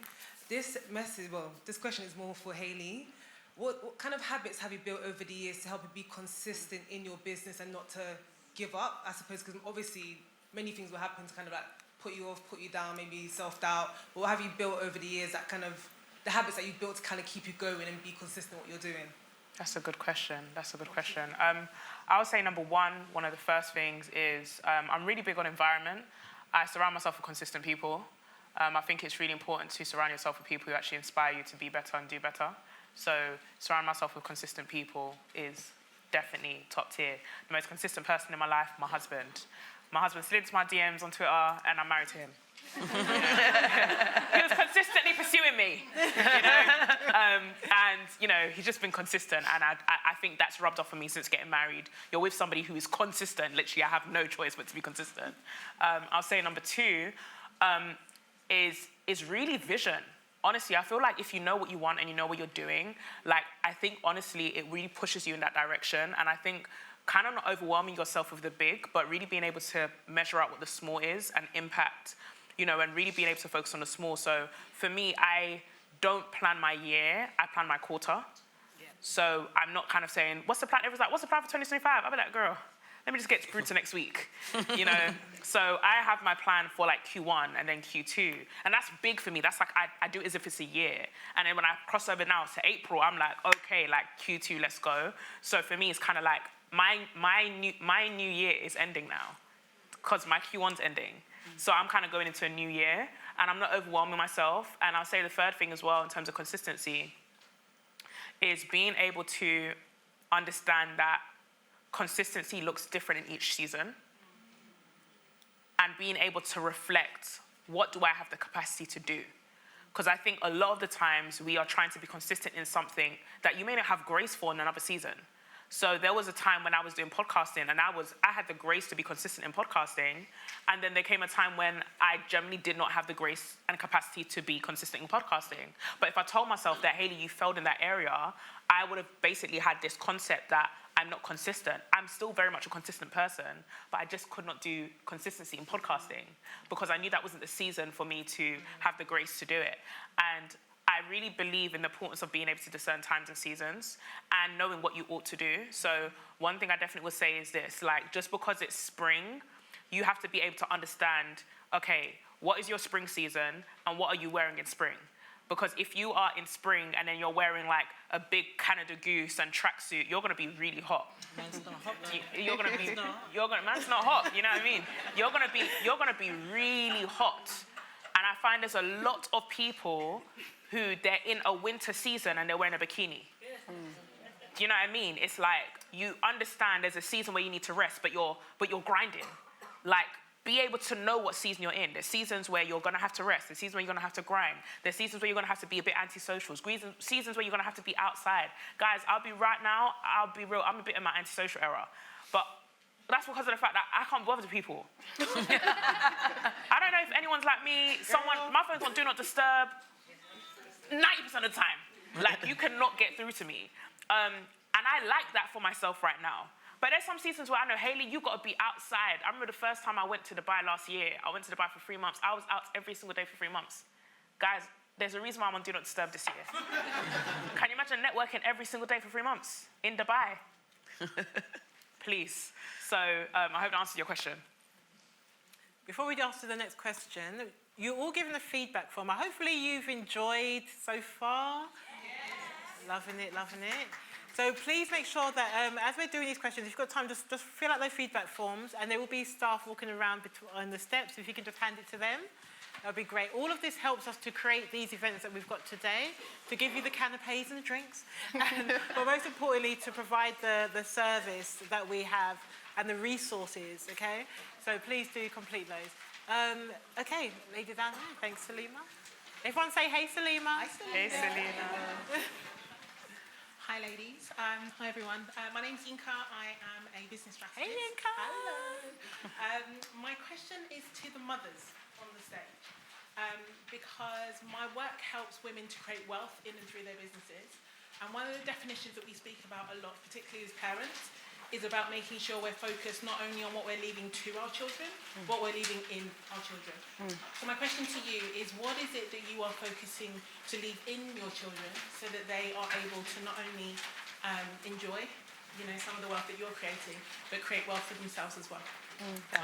Oh, I love that question. That's a good question. Yeah, I think mothers answer? it's us two, right? Or mothers to be? Mothers to be? No. So I've got two. I had two under two, actually. And I had this business all at the same time. I know, a bit crazy. But I think that's a great question, because with children, they're only young for such a short amount of time. And if you're so, obsessed with building something, but you're neglecting everything else, there's no joy in that. So I think it's kind of like a mad juggle in terms of trying to raise children successfully, because anyone can have a child, but to raise that child is completely different. So I think being intentional in how I'm raising them and how they have an understanding of wealth is imperative, because I'm not going to be the mum that, even if I have £10 million in my bank account, my child will think I have none. They need to understand what it means to actually make money. My child will never feel like they can just get money and it just appears, because if anything, I'm doing them a disservice, if you understand what I mean.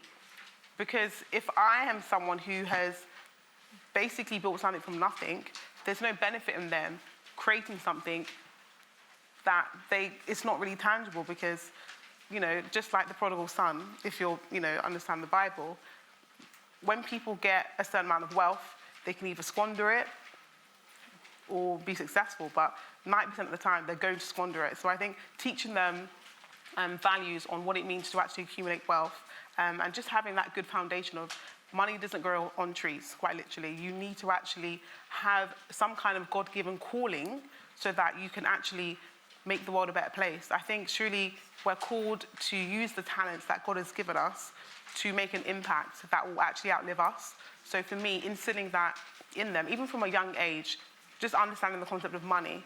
My daughter, Kadara, she thinks that food is just something you can just grab at any time. But if she's eaten 6 packets of prawn cocktail, chips, then at some point it's going to finish. And just that simple concept of just understanding that you can't eat 6 packets of crisps in one day and expect another one to arrive. Goodness, what? Have you seen the cost of crisps? It's expensive. And so it's hardly anything. It's air I'm buying. So just little things like that. My children are really young, so I'll leave it to Sarah. But yeah. Yeah, mine are a bit older. So, but I think my mission. So I've got 4 sons and they're aged 15 to 20. So they're it's kind of quite complicated in some ways having them. But I wanted them. I guess my husband and I wanted them to grow up to be why not why people, and to me that we've said that since they were really little. Don't be a why person, be a why not person, and so they need. So I kind of think, honestly, I just like them to grow up and be nice, kind men who don't make the world a worse place for being in it, and have a work ethic, and a work ethic's really hard. But I think when my children were quite young, I used to talk to them about work, which was probably quite not what you're meant to do. But I'd say, I'm going to this board meeting, and they'd sort of sit there going, yeah. And then I'd tell them about it. So, I was going to, do you think we should give 30% or 40%? I'd tell them, obviously they were really young, didn't really understand it, but they listened. And then I'd get back from work, and they'd have been at school, and they'd go, oh, how did the deal go? What did you agree? And so when they were really young, I was talking to them about the principle of, so they'd and they'd say, you must never do 51% of anything, Mum. You should have done 49. I'm like, get you, aged 8. But they were right, I think there's no age too young to say what, people do in a way, and to explain those people. So you can have many careers. You can work really, really hard and have a private jet, and if you're really fortunate as well, work really hard, have a private jet and be really, or you can have a very nice life if you live in a kind of 1-bedroom flat in the Cornwall and you make bracelets and sell them on the beach. That's kind of a cool life too. It's all okay. And so they understood this really, really young, that there's this way where it's kind of hard to make ends meet, but you grow potatoes and that's okay, that's cool. Or there's this way, but you have to work really hard and probably give up most of your life and you might never get there. Both are okay, but you know, that's what I'd say, is tell them the options, explain it to them. That's so good.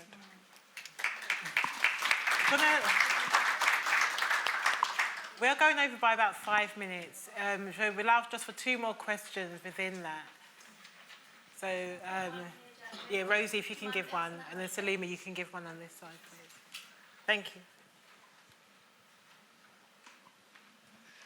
Hi, good evening. Just to say thank you for the insight that everyone shared today. It's been really good. My name is Nicola Oshonaike, so I'm in the process of building a coaching company for technologists that work in enterprise organizations. So my question is, for those of us that are building companies where we are the product, our voice is the product, do you have any advice for how you can build your brand online, so content creation, when you are the product? Yeah. Yeah. Okay. Do you want to go first? Because you haven't spoken yet. Yeah, sure. I'll add on after. I think the 3 of you could probably. Yeah. So on our platform, we've got coaches and consultants who have, one, created a cheaper ticket versions of themselves and made themselves an AI clone and basically used that and distributed that to multiply themselves. Wow. And it's easier than ever to do that. There are multiple platforms that can do that. On the same channel with the same platform, they've then created their teams. So for example, our team has 21 AI agents that do our marketing, finances, customer service, and you can basically create your team member in AI platforms that will allow you to distribute and also use AI to operationalize everything else. The tools are there.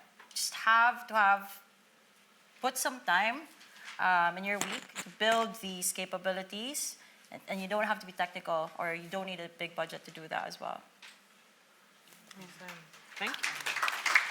You clone yourself? No, okay. I think one thing I would definitely say is never forget the power of offline influence. And something that I've been really good at doing over the past few years is I'm big on events. I'm very big on having those offline conversations, gathering people. I'm a hugger, by the way. So, I think COVID stripped people away the opportunity to hug, so I will be in your face, so I'll hug you. So I'm very big on the fact that, listen, one of the best ways for you to build a brand is not what they say about you online, but what they say about you when you're not in the room. And I think it's about having that offline impact. So I think really creating a space which is offline where you can have that direct influence. And something that I've also found is when you're able to have direct influence offline, you're able to basically find the key holders to the communities you actually want to have access to. So one of the things that I've been able to do is over the years of building my brand, since the age of 15, now being 27, is that I have influence across multi-generations, across different classes, different societies, different groups, because I found how do I make the offline impact in the Jewish community, in the Indian community, in the Muslim community, in the Blacks, in the Caribbeans. So I think it's being able to also have that. And I'll say number 3, and this is a business kind of advice that I give to a lot of people that I coach myself, is have a profile of who you want to as your ideal client. To the T. Give them a name, give them an age, how many kids do they have, what salary are they earning, do they like to travel, what do they like to do. So every single client that I have now are people that I wrote about 5 years ago. So there is nobody that I'm coaching by chance. I knew exactly what I wanted, which meant that I tailored my content to attract those type of people. So I think the reason why I'm saying that is because I promise you, and I say this with all humility, I'm too busy and I'm too intentional with my time to just coach anybody and to just speak anywhere. And I think if you are in a place where you don't know who you want to work with, you will take any opportunity and you'll be burnt out. We're in a generation that is so burnt out because they want visibility and they want fame and they don't have direction. So I think it's really important to have direction with what you want, have direction of who you want to work with, because I promise you there's certain invoices I will never leave my house for because I don't need the money like that. So now I'm in a place where I can just choose and be like, that's good, okay. Even if it isn't my price, I can say yes because it's what I want to do. So I think it's really being able to kind of have that, as I said, that fulfillment piece, but also having that price piece, where now you can actually say, no, this is my price and I'm not moving here because I know what I want, I know who I want to work with, but also, sorry, pardon me, you have that piece of, on the other hand, of this isn't my price, but you're who I want to work with, so I'm going to do this as a fulfillment piece, if that makes any sense. But I hope that answers your question. Yeah.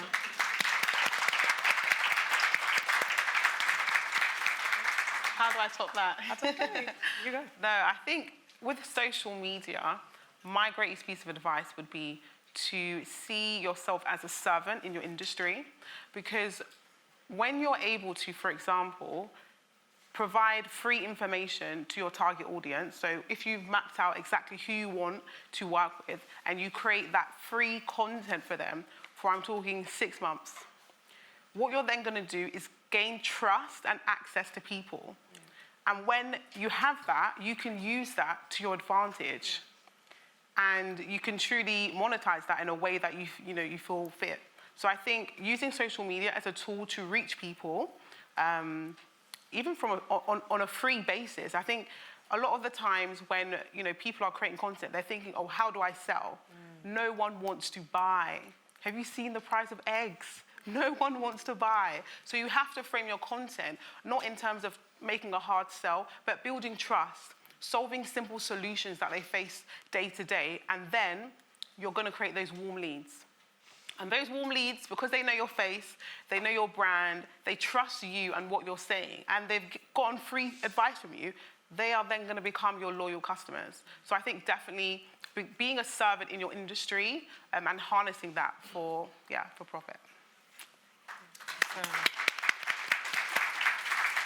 Okay, so I was going to do another question, but because of time, I'm going to have to pause here. I know there was some online. Sorry, AMS. We wanted the actual, if you're listening, we wanted the actual question. That's why I didn't read that one out. And Judy of Delmora Jewelry. Sorry, we couldn't get to read the full questions out. But those who are here, there will be opportunity to speak to those who are staying from the stage afterwards. So I do encourage you to stay and encourage you to complete your feedback form. I've just got one last thing to share with you, but before I do, I'd like you to give a round of applause to the speakers.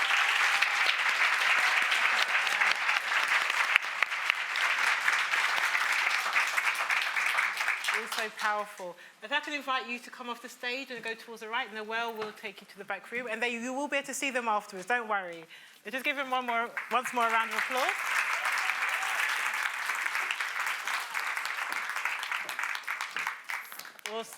Awesome.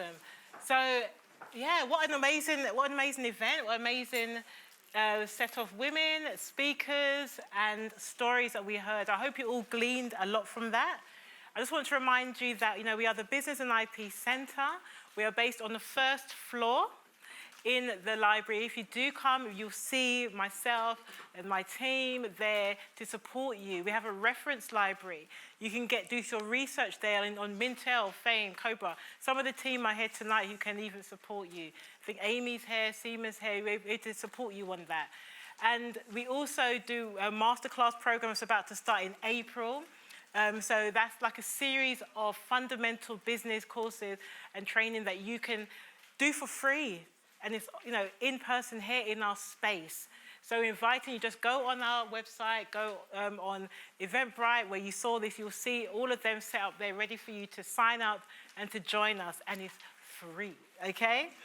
So on top of that, we will also, just to remind you that the applications for the NWEW, the National Women's Enterprise Week, is open now. Do click the QR code if you're interested.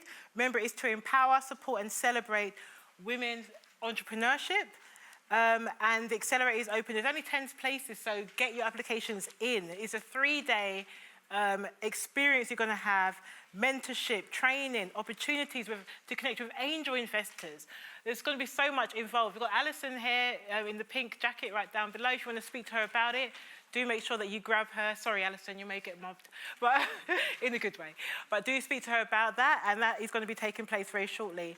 Again, there's going to be some Vox Pops happening, some little short... People might stop you to just ask you about how things are, how the event went, what you feel about the whole experience of our Inspiring Entrepreneurs. So we'll be recording. If you really don't want to be recorded, you are welcome to say no. But we do encourage that you do, because it really helps with us promoting it for the future events. So on top of that, I want to say thank you. Oh, we do have an event on May the 12th. It's all about food business. And there might be a little bit of food in a goodie bag for you afterwards. So if you want to come along, do look on our website, on the Eventbrite. It is up now. It's called Meet the Food. It's all about food business. So do make sure that you sign up for that. And I think that's all. Anything else, lady? Feedback forms, yeah, they were grabbing them right now, so thank you. If you haven't finished right now, do hand it to one of us on the way out, but if you can hand it right now, that'd be perfect. Thank you, guys, and thank you all for coming. Thank you.